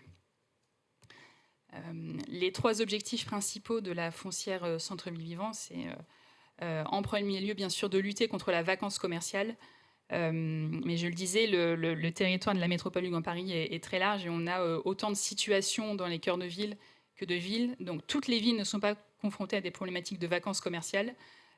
Certaines y sont confrontées, mais c'est vraiment très hétérogène comme situation. En tout cas, dans les villes où c'est le cas, on va en premier lieu s'attaquer à la vacance commerciale, et en particulier la vacance commerciale subie, je dirais, par le fait d'un désinvestissement des propriétaires actuels dans l'entretien et la mise en avant de leurs espaces commerciaux.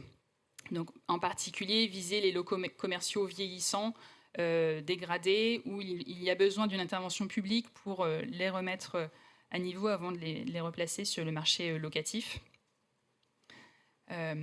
Deuxième objectif, c'est d'accroître la qualité et la diversité des commerces.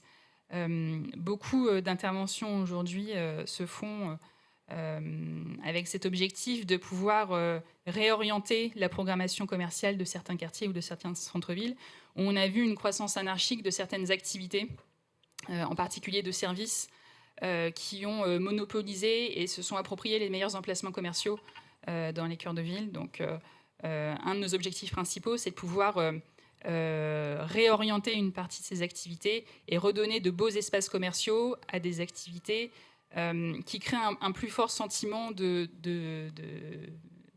commerce vivant en cœur de ville. Et je pense en particulier aux activités de bouche et de restauration, de convivialité, qui sont vraiment ce qui contribue à créer une âme et des lieux de consommation chaleureux.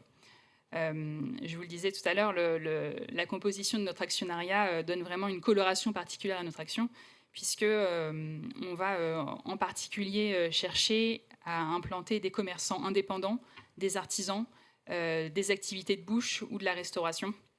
C'est vraiment une demande assez unanime de la part des maires qui nous sollicitent que de pouvoir redonner les meilleurs emplacements de leur cœur de ville à ces activités.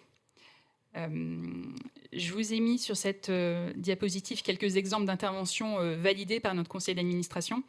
Alors, ce sont des interventions validées qui ne sont pas encore toutes dans notre patrimoine, puisque je vous le disais, on est une toute jeune société. Donc, on a à ce jour validé 20 interventions à la demande de communes de la métropole du Grand Paris. Souvent, on agit suite à des préemptions de villes qui nous présentent des dossiers sur lesquels elles ont l'opportunité de préempter des locaux et nous interrogent sur notre volonté de reprendre le portage de ces locaux commerciaux. Donc, à ce stade, une vingtaine de dossiers validés. En patrimoine, aujourd'hui, 3 locaux en VFA ont été acquis. Un autre devrait se signer la semaine prochaine. Et d'ici la rentrée, on espère avoir 5-6 locaux dans le patrimoine. Donc, on est sur un démarrage d'activité assez soutenu. Et donc, parmi ces premières opportunités, un local vacant de restauration à réhabiliter. C'est la première photo que vous voyez. Bel emplacement d'angle dans une polarité de proximité dans un cœur de ville ancien, destiné à accueillir de la restauration. Et donc effectivement, on cherche activement un locataire, pour ne pas le citer, c'est à Vincennes. Et donc on cherche un restaurant de quartier, véritablement, pour venir redonner un lieu de convivialité et de vie dans ce quartier qui est situé à la jonction entre Vincennes et Fontenay-sous-Bois. Deuxième intervention qui a été validée, la photo au milieu. Là, on se situe sur une petite placette cœur de ville, une ville proche, puisqu'on est aussi dans le 94. Deux locaux commerciaux qui appartenaient à un même propriétaire contigu, un occupé par une banque, l'autre par un pressing un peu désuet. Donc là, on va venir acheter ces locaux pour maîtriser cette occupation et lorsqu'une opportunité se présentera de recommercialiser ces locaux, plutôt essayer d'y implanter un restaurant, un bar, ce genre d'activité qu'on voit bien sur une petite placette en cœur de ville. Et enfin, troisième intervention que je vous ai mis en avant. Là, on se situe dans une ville du 92, en sortie de gare, donc pour rejoindre la thématique. 3 locaux neufs en VFA qui seront livrés en 2026, où là, la préoccupation était vraiment de pouvoir maîtriser cet emplacement qui sera très visible à la sortie d'une gare, 10 000 passagers par jour, et vraiment pouvoir asseoir la programmation commerciale du quartier. Et vraiment en réfléchissant en termes d'usage futur et d'occupation de ces locaux et de tout l'écosystème autour, comment est-ce qu'on offre des services et des commerces qui répondront vraiment aux attentes des résidents. En particulier ici, il y aura une population étudiante assez importante. Et donc, comment est-ce qu'on offre des commerces qui répondent à la fois aux passagers, donc vraiment au flux quotidien, mais aussi aux habitants du quartier futur. sur la slide suivante.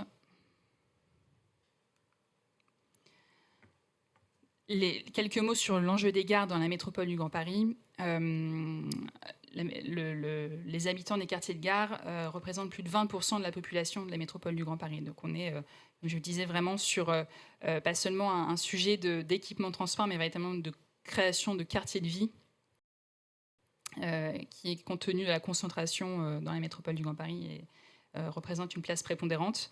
Et un nombre d'équipements de santé, d'enseignement supérieur, des lieux culturels qui est vraiment considérable à proximité immédiate de ces gares du Grand Paris Express, dont on devrait voir une 60aine de nouvelles gares voir le jour à l'échelle de la métropole du Grand Paris. Donc le Grand Paris Express redessine la carte des polarités de vie et donc de la consommation et du commerce. La foncière centre-ville vivant a vocation à intervenir là où seront les futurs pôles de commerce, à accompagner ces mutations des quartiers de gare et à assurer la présence d'un commerce diversifié et qualitatif et qui réponde aux besoins de la population de ces nouveaux quartiers. Juste un mot pour vous dire, par exemple, parmi nos réflexions, la métropole du Grand Paris est très active dans l'opération de Noisy-Champs Pôle Gare, qui est une opération d'intérêt métropolitain, donc une gare RER existante qui va être doublée d'une nouvelle connexion avec une ligne de métro. Et en particulier, aujourd'hui, c'est déjà un lieu de commerce, puisque à Noisy-Champs, il y a un petit centre commercial qui doit dater des années probablement 70-80, assez désuet, mais qui a déjà un rôle dans le quartier, puisque les habitants y sont attachés. On voit qu'il n'y a pas de vacances commerciales, donc c'est un lieu qui trouve son usage, mais qui, à l'occasion de ce développement de la nouvelle gare, va être complètement remodelé. L'emprise foncière même de ce centre commercial va servir d'appui pour développer de nouveaux immeubles. Et donc, la foncière centre-ville vivant est associée aux réflexions pour à la fois participer aux opérations de maîtrise de ce foncier nécessaire à la réalisation de l'opération d'aménagement et aussi pour trouver une solution de portage à long terme des locaux restructurés à l'issue de l'opération d'aménagement et s'assurer que dans le long terme, on soit partenaire de la réussite commerciale de l'émergence de ce nouveau quartier. Pour finir sur l'intervention concernant la foncière centre-ville vivant, quelques mots sur les critères financiers d'intervention sur un territoire aussi vaste et contrasté que la métropole du Grand Paris. On a parmi nos objectifs d'intervention des critères financiers assez stricts à respecter pour garantir l'équilibre financier de notre structure. En particulier, on s'astreint à respecter un rendement locatif brut cible de 7% sur nos interventions et viser 5% de retour sur investissement minimum dans toutes nos opérations. Et je dirais, troisième jauge que l'on regarde, c'est d'avoir une hypothèse moyenne de coût d'acquisition et de travaux autour de 3 700 € du mètre carré en moyenne sur notre plan d'affaires. Mais dans chaque acquisition, s'assurer que le coût d'acquisition des locaux s'inscrit dans la moyenne du foncier commercial de la ville pour être sûr de ne pas surpayer les acquisitions qu'on fait. Néanmoins, alors ces critères financiers, ils semblent un peu, je dirais, figés pour un périmètre qui est très grand. Donc c'est pourquoi on a la possibilité de moduler le rendement locatif brut attendu, notamment en prenant en compte les caractéristiques du secteur. En particulier, si le secteur est mature ou en devenir, on ne va pas viser forcément le même niveau de risque et donc le même niveau de rendement attendu. On va avoir tendance à chercher une pré-commercialisation des locaux dans les quartiers où il y a plus d'incertitudes sur le devenir commercial. Et en fonction de la complexité de la copropriété ou de l'ampleur des travaux à mener, nos actionnaires aussi seront plus enclins sur certains dossiers à accepter des rendements un peu plus faibles. Certains dispositifs ont potentiellement la faculté de nous aider un peu à équilibrer nos opérations. Les CRAC sont notamment, donc les concessions de revitalisation artisanale et commerciale, sont un cadre d'études qu'on n'a pas eu l'occasion encore de déployer, mais qui font partie des réflexions pour vraiment conjuguer les efforts d'une municipalité et de la foncière centre-ville vivant dans des opérations d'envergure de préservation du commerce. Et grâce au programme d'accompagnement de la métropole du Grand Paris, on a la faculté de doubler, je dirais, les actions de la foncière Centre-Ville Vivant avec le programme de subvention Centre-Ville Vivant et donc notamment le Fonds métropolitain d'intervention FIMAX. Voici pour... Merci Marine. Très intéressant. On avait prévu plein de questions, mais je vois que le temps file. Juste une petite question juste sur on voit que le territoire francilien en fait représente une pluralité d'acteurs, de structures de type foncière.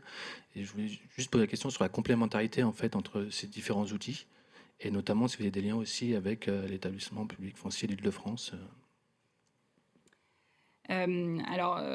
Effectivement, la particularité de l'Île-de-France, c'est d'avoir une superposition de structures qui est une chance pour pouvoir faire émerger des projets d'envergure.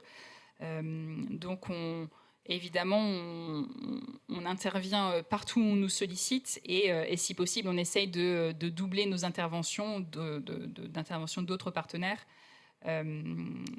En particulier, il y a des foncières de redynamisation qui se sont créées à l'échelle communale au sein de la métropole du Grand Paris, où là, on réfléchit à voir comment est-ce que sur certains projets d'envergure où les fonds de la foncière communale ne seraient pas suffisants pour assurer le portage de l'ensemble, on peut avoir des actions conjuguées.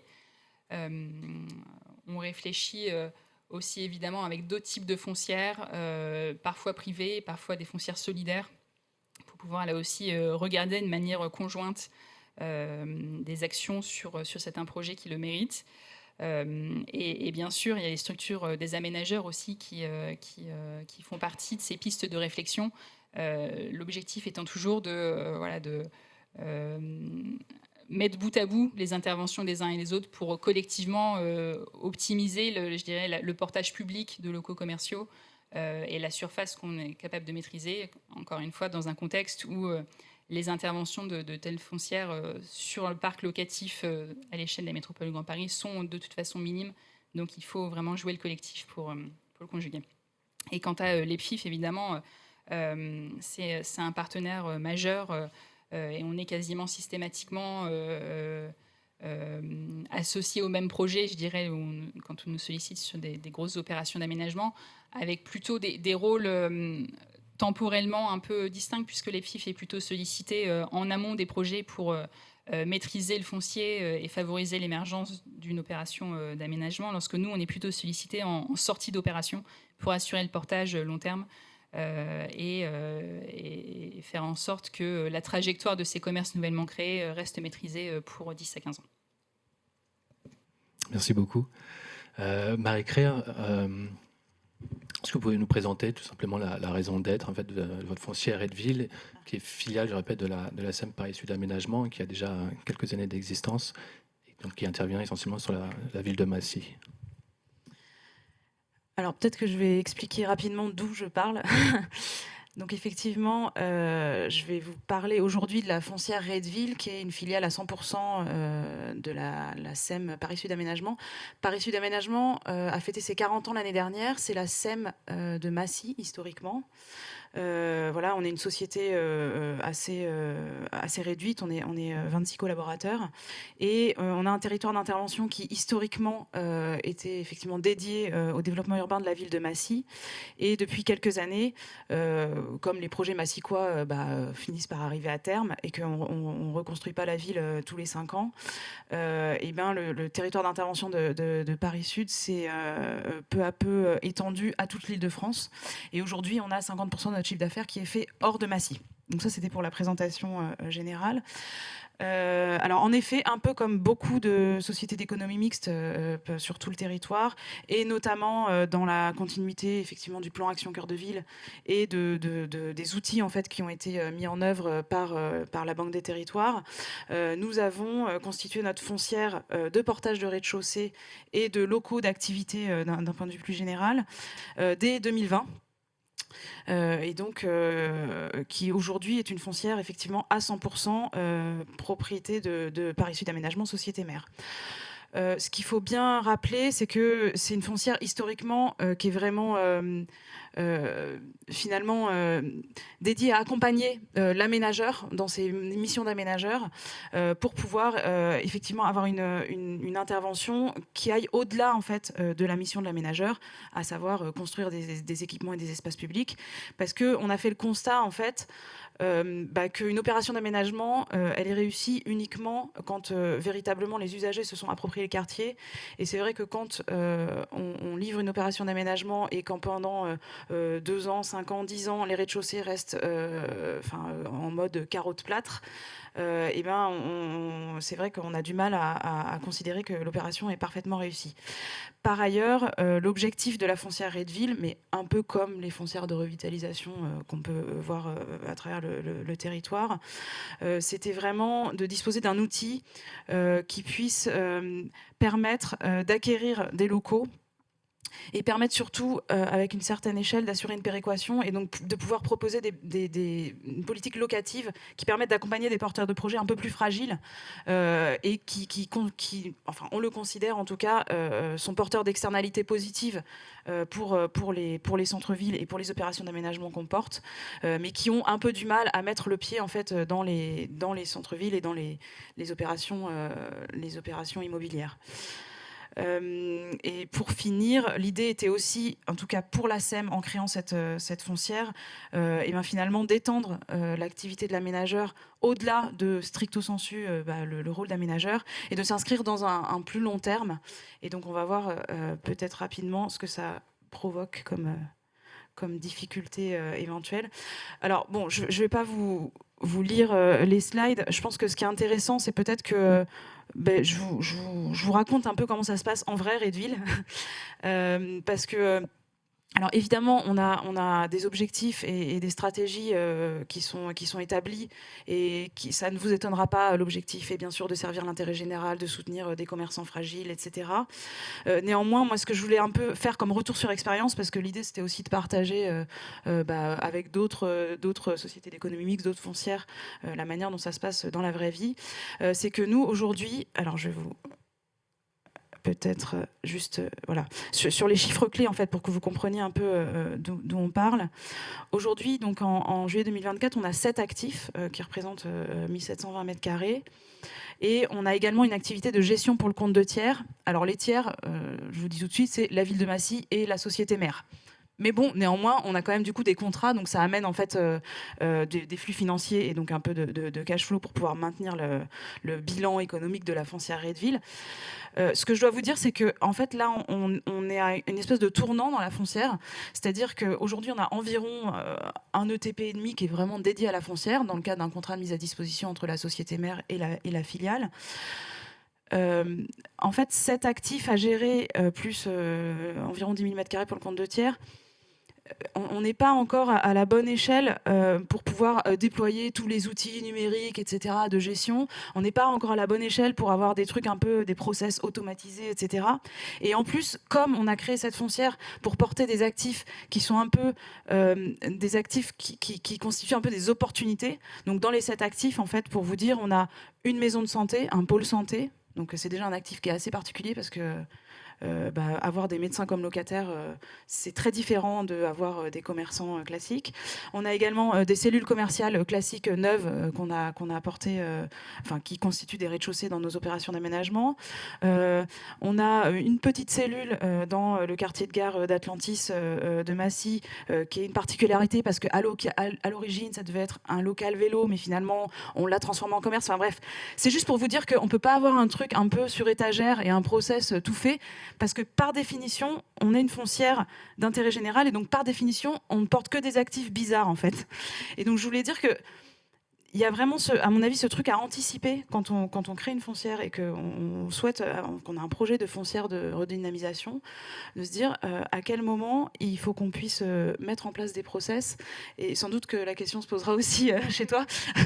Voilà. Vous dire aussi qu'on est dans une perspective assez ambitieuse. Alors là, évidemment, vous vous dites, ah ouais, ils ont 7 actifs entre 2020 et 2024, et là, paf, ils achètent 18 actifs. Alors, dans les 18 actifs, il y a 14 cellules commerciales qui sont sur un programme. Donc, c'est juste pour un peu modérer la taille du grossissement de la foncière. Néanmoins, là, on est vraiment à un tournant parce qu'on va ouvrir le capital. Donc aujourd'hui, on était une SASU, on va ouvrir le capital et en particulier, on travaille en ce moment à la recapitalisation de la foncière et aussi de la société mère, parce qu'on fait un peu tous les étages de la fusée, avec évidemment notre actionnaire, la Caisse des dépôts, qui est le deuxième actionnaire de la SEM. On envisage d'ouvrir le capital également à d'autres partenaires. Donc des personnes, enfin des sociétés qui sont spécialistes plutôt de commerce de pieds d'immeubles et qui vraiment sont intéressés à nous rejoindre parce qu'ils voient bien qu'on a, en tant qu'aménageur public et en tant qu'opérateur de collectivité, des atouts qu'eux n'ont pas forcément en tant que pur privé. Et en particulier la capacité de négocier assez ardemment avec des promoteurs immobiliers au moment où on sort les programmes immobiliers. Donc pour le dire en fait, plus clairement, en fait, on peut acheter moins cher, plus facilement, parce qu'on a des leviers en fait de négociation, parce que clairement au moment où on achète les cellules commerciales, au même moment on vend le foncier, donc forcément on a de quoi en fait un peu négocier correctement. On a un peu des puissances, des outils, enfin des outils de prérogatives publiques qui peuvent être actionnés et on les actionne de manière tout à fait sereine parce que c'est un objectif d'intérêt général et que tous les intérêts et tous les dividendes, si je puis dire, enfin si on peut parler de dividendes pour une activité comme celle-là, sont évidemment reversés à l'intérêt général et pas, on n'est pas en train d'enrichir en fait des personnes privées. Donc voilà, on est assez serein là-dessus. Et ce que je dois vous dire aussi, c'est que ce qui est intéressant, c'est qu'aujourd'hui, ce qu'on observe, c'est qu'on a plusieurs autres territoires, donc des collectivités, qui nous sollicitent directement. Mais ça revient un peu au millefeuille que tu évoquais tout à l'heure, parce que par la bande, ils apprennent que oui, quand même, ce serait assez sympa, ça se passe bien avec Redville, etc. Il y a telle opération, tel truc, ils ont réussi à négocier correctement. Enfin bref. Et donc, de plus en plus, on est sollicité par d'autres collectivités, ce qui pose quand même une question. Moi, je dis les choses. C'est qu'aujourd'hui, nous, on est la SEM de Massy, c'est le seul actionnaire public de la SEM de Massy, c'est la ville de Massy. Donc, ça pose aussi la question de est-ce que une SEM et sa filiale avec un actionnaire public unique peut intervenir partout. Alors, d'un point de vue purement réglementaire, zéro problème. Du moment que notre conseil d'administration est d'accord, c'est OK. Nous, ce qu'on commence à envisager, c'est que les collectivités qui nous sollicitent, on va leur proposer de rentrer à notre capital, en fait. Donc l'idée, c'est aussi qu'on puisse un peu avoir un système de gouvernance où tout le monde est à l'aise, où nous, on ne se comporte pas comme un pure player sur d'autres territoires. Alors, je regarde juste ce que j'avais prévu de vous dire rapidement, 2 secondes. Ça, je vous l'ai raconté. Donc, la péréquation, le montage financier, je pense qu'il n'y a pas trop de secret. On intervient effectivement, et l'idée, c'est d'avoir un package suffisant pour pouvoir avoir une péréquation opération par opération. Oui, ce que j'ai omis de vous dire, c'est que ce qu'on dit aux collectivités qui nous demandent d'intervenir chez elles, c'est OK, avec plaisir. Parce que quand même. Mais attention, l'idée n'est pas que vous nous refiliez juste votre commerce un peu pourri dont vous ne savez pas quoi faire. L'idée est que chaque intervention puisse avoir sa propre péréquation. Donc on n'est pas non plus là... En fait, on n'est pas là pour gagner de l'argent, si je puis dire, mais on n'est pas là pour en perdre non plus. Donc je pense que ça, c'est bien de le rappeler. Et là, il me reste 10 minutes pour vous raconter le quartier de gare de Massy-Atlantis. Bon, ça, c'est juste quelques images mais on n'a pas le temps, voilà. Donc c'est pour vous faire rêver, mais ça, c'est des images de nos actifs. Alors, le pitch d'aujourd'hui, c'était les foncières, mais c'était aussi les quartiers de gare. Et en fait, nous, plutôt le volet SEM, Paris Sud Aménagement, on a une expérience qui, je pense, est intéressante à partager sur le quartier de la gare TGV de Massy, qui est aussi une gare RER et qui est bientôt une des gares de la ligne 18 du Grand Paris Express. Et donc, il s'agit du quartier Atlantis, qui est un regroupement de plusieurs zones d'aménagement concertées, plusieurs ZAC. Alors peut-être juste pour rappeler d'où on parle, Massy, c'est une commune qui est située en seconde couronne parisienne, dans le sud de Paris. On est vraiment à la croisée des chemins du point de vue du transport public, et on est aussi à proximité directe du plateau de Saclay, ce qui provoque en fait, voilà, aussi une certaine attractivité par cette proximité directe du plateau. Donc, pour vous parler d'Atlantis. Atlantis, donc, sur l'image de droite, donc vous avez en rouge le contour communal de la ville de Massy. Et Atlantis, c'est vraiment le quartier, c'était historiquement une zone d'activité économique. Donc clairement, vraiment une zone avec des entrepôts, des grandes emprises en fait industrielles et d'activités, qui s'est trouvé avoir besoin, ou en tout cas il a été constaté que ce serait bien de le faire évoluer, à la faveur de l'arrivée de la gare TGV, donc de Massy-Palaiseau en 1991, puisque clairement la gare TGV, plutôt que de desservir le centre-ville et d'être à 2 minutes de la mairie de Massy, en réalité elle desservait, pour ainsi dire, ce quartier d'Atlantis. Donc pour vous donner quelques chiffres, Atlantis c'est un quartier qui fait une centaine d'hectares. Aujourd'hui, on a environ 12 000 habitants. À terme, alors quand je dis à terme, c'est horizon 2030-2035, on sera autour de 17 000. La particularité, c'est que c'est un quartier qui présente énormément d'actifs, puisque l'idée a été vraiment de construire une zone mixte, mais de conserver des activités, et en particulier du tertiaire et aussi du petit industriel. Donc aujourd'hui, on a 17 000 actifs, à terme 26 000. Donc vous voyez, en termes d'équilibre, on est déjà sur une particularité, puisqu'on a plus d'actifs que d'habitants. Et vous dire quand même quelques chiffres aussi sur la gare. J'ai retenu tout à l'heure que sur Chartres, c'était quoi, 12 000 voilà, par jour. Alors nous, on est à peu près à 50 000 voyageurs jour aujourd'hui, avec l'arrivée de la ligne 18 qui place du coup Massy à 6 minutes ou 7 minutes, je ne sais plus quelle est la pub là, de Orly. La RATP, enfin les opérateurs de transport anticipent une montée entre 60 et 90 000 voyageurs jour. Voilà, on a 5 millions de voyageurs par an sur la gare RER, plus 2 millions sur la gare TGV. Bon, c'est juste pour vous dire que, en fait, ce que je vais vous raconter, c'est quand même très Massy, quoi. Parce qu'on a vraiment une particularité, parce qu'on a aussi beaucoup de monde à cet endroit-là. Alors, voilà. L'idée était aussi de se parler de commerce. C'est assez intéressant. Donc, évidemment, en tant qu'aménageur, on a bien sûr fait un plan de développement urbain. On a contribué à amener de la mixité, donc amener des habitants, etc. Donc ça a vraiment bien réussi. On est sur un montage qui est assez atypique parce qu'on est sur un montage sans maîtrise foncière. On est sur des négociations entre les propriétaires, la ville et l'aménageur. Donc, grosso modo, on a autorisé en fait les propriétaires fonciers historiques, donc, qui avaient des grandes emprises puisqu'ils avaient leurs entrepôts et leur zone d'activité, à densifier leurs parcelles, et en échange d'un paiement d'une participation, donc participation dans le cadre de la ZAC, pour bien sûr payer les espaces et les équipements publics à l'aménageur, c'est-à-dire nous. Évidemment, quand on amène des habitants et quand on fait comme ça évoluer un quartier, l'idée est de amener aussi du commerce. Donc les fonctions commerciales sont quand même assez importantes.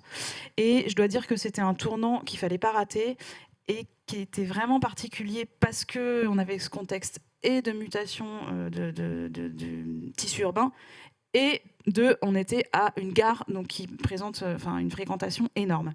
Et en fait, ce que je veux vous raconter, c'est que aujourd'hui, ce à quoi on a assisté, parce qu'on a eu une volonté très forte de développer beaucoup de commerce à proximité directe de la gare, c'est qu'on a développé beaucoup de mètres carrés à côté de la gare pour des activités de type, en gros principalement de la restauration, qui sert évidemment les voyageurs qui sont en transit, donc plutôt les voyageurs TGV, parce qu'en général, quand on est en transit RER, on va d'un RER à un autre, on ne sort pas de la gare. Mais également, bien sûr, tout le tissu économique de la ZAC. Et ce que je voulais raconter comme expérience, c'est qu'on observe un truc assez bizarre en termes de valeur locative en fait, à Massy. C'est qu'on a... Alors, je ne sais pas si j'avais... Non, après, c'est juste des photos promotionnelles. En fait... en gros, on a une grosse place qui s'appelle la place du Grand Ouest, sur laquelle on a environ 5000 m² de commerce. Donc sur cette place-là, c'est un peu le triangle d'or de Massy. On a des loyers qui sont grosso modo autour de 500 € du mètre carré. Je ne sais pas si ça vous parle, 500 € du mètre carré, mais c'est des loyers presque parisiens en fait. Donc pas parisiens sur les Champs-Élysées, mais voilà, c'est très haut pour une ville de seconde couronne parisienne. Mais dès qu'on s'éloigne, de, je sais pas, 50 mètres, enfin quelques numéros en fait, et ben les loyers chutent, mais genre divisé par 2, voire divisé par 3. Et en fait, ce que je voulais transmettre comme retour sur l'expérience aujourd'hui sur ces quartiers de gare, c'est attention, chers amis promoteurs, chers amis aménageurs, enfin tous ceux qui doivent faire des bilans d'aménagement, de promotion, d'acquisition, de ne pas vous faire avoir en fait. Parce que nous, ce qu'on a observé, c'est que sur certains programmes immobiliers, en fait, certains promoteurs se sont littéralement fait avoir parce qu'ils ont cru, en regardant rapidement les valeurs locatives sur Massy, en faisant une moyenne à l'échelle de la collectivité et même à l'échelle du quartier, ils ont cru qu'ils allaient pouvoir en fait appliquer ces valeurs locatives. Or, ça n'a pas fonctionné du tout. Donc voilà, c'est ça que je voulais un peu, puisque c'était aussi la thématique, c'était les quartiers de gare. C'était surtout ça dont je voulais vous parler, que faites attention. De toute façon, dans la vie en général, faites attention aux valeurs locatives du commerce, parce que c'est quelque chose qui est très... très hétérogène et c'est pas forcément logique. Donc il faut quand même bien l'anticiper. Et nous, en tant que foncière d'intérêt général, on est confronté à ça un peu tout le temps. Mais en particulier sur les quartiers de gare, on peut observer des choses vraiment étranges. Et voilà, je vous montre juste... voilà, ça c'est la place du Grand Ouest. C'est juste pour que vous compreniez. C'est là le triangle d'or de Massy.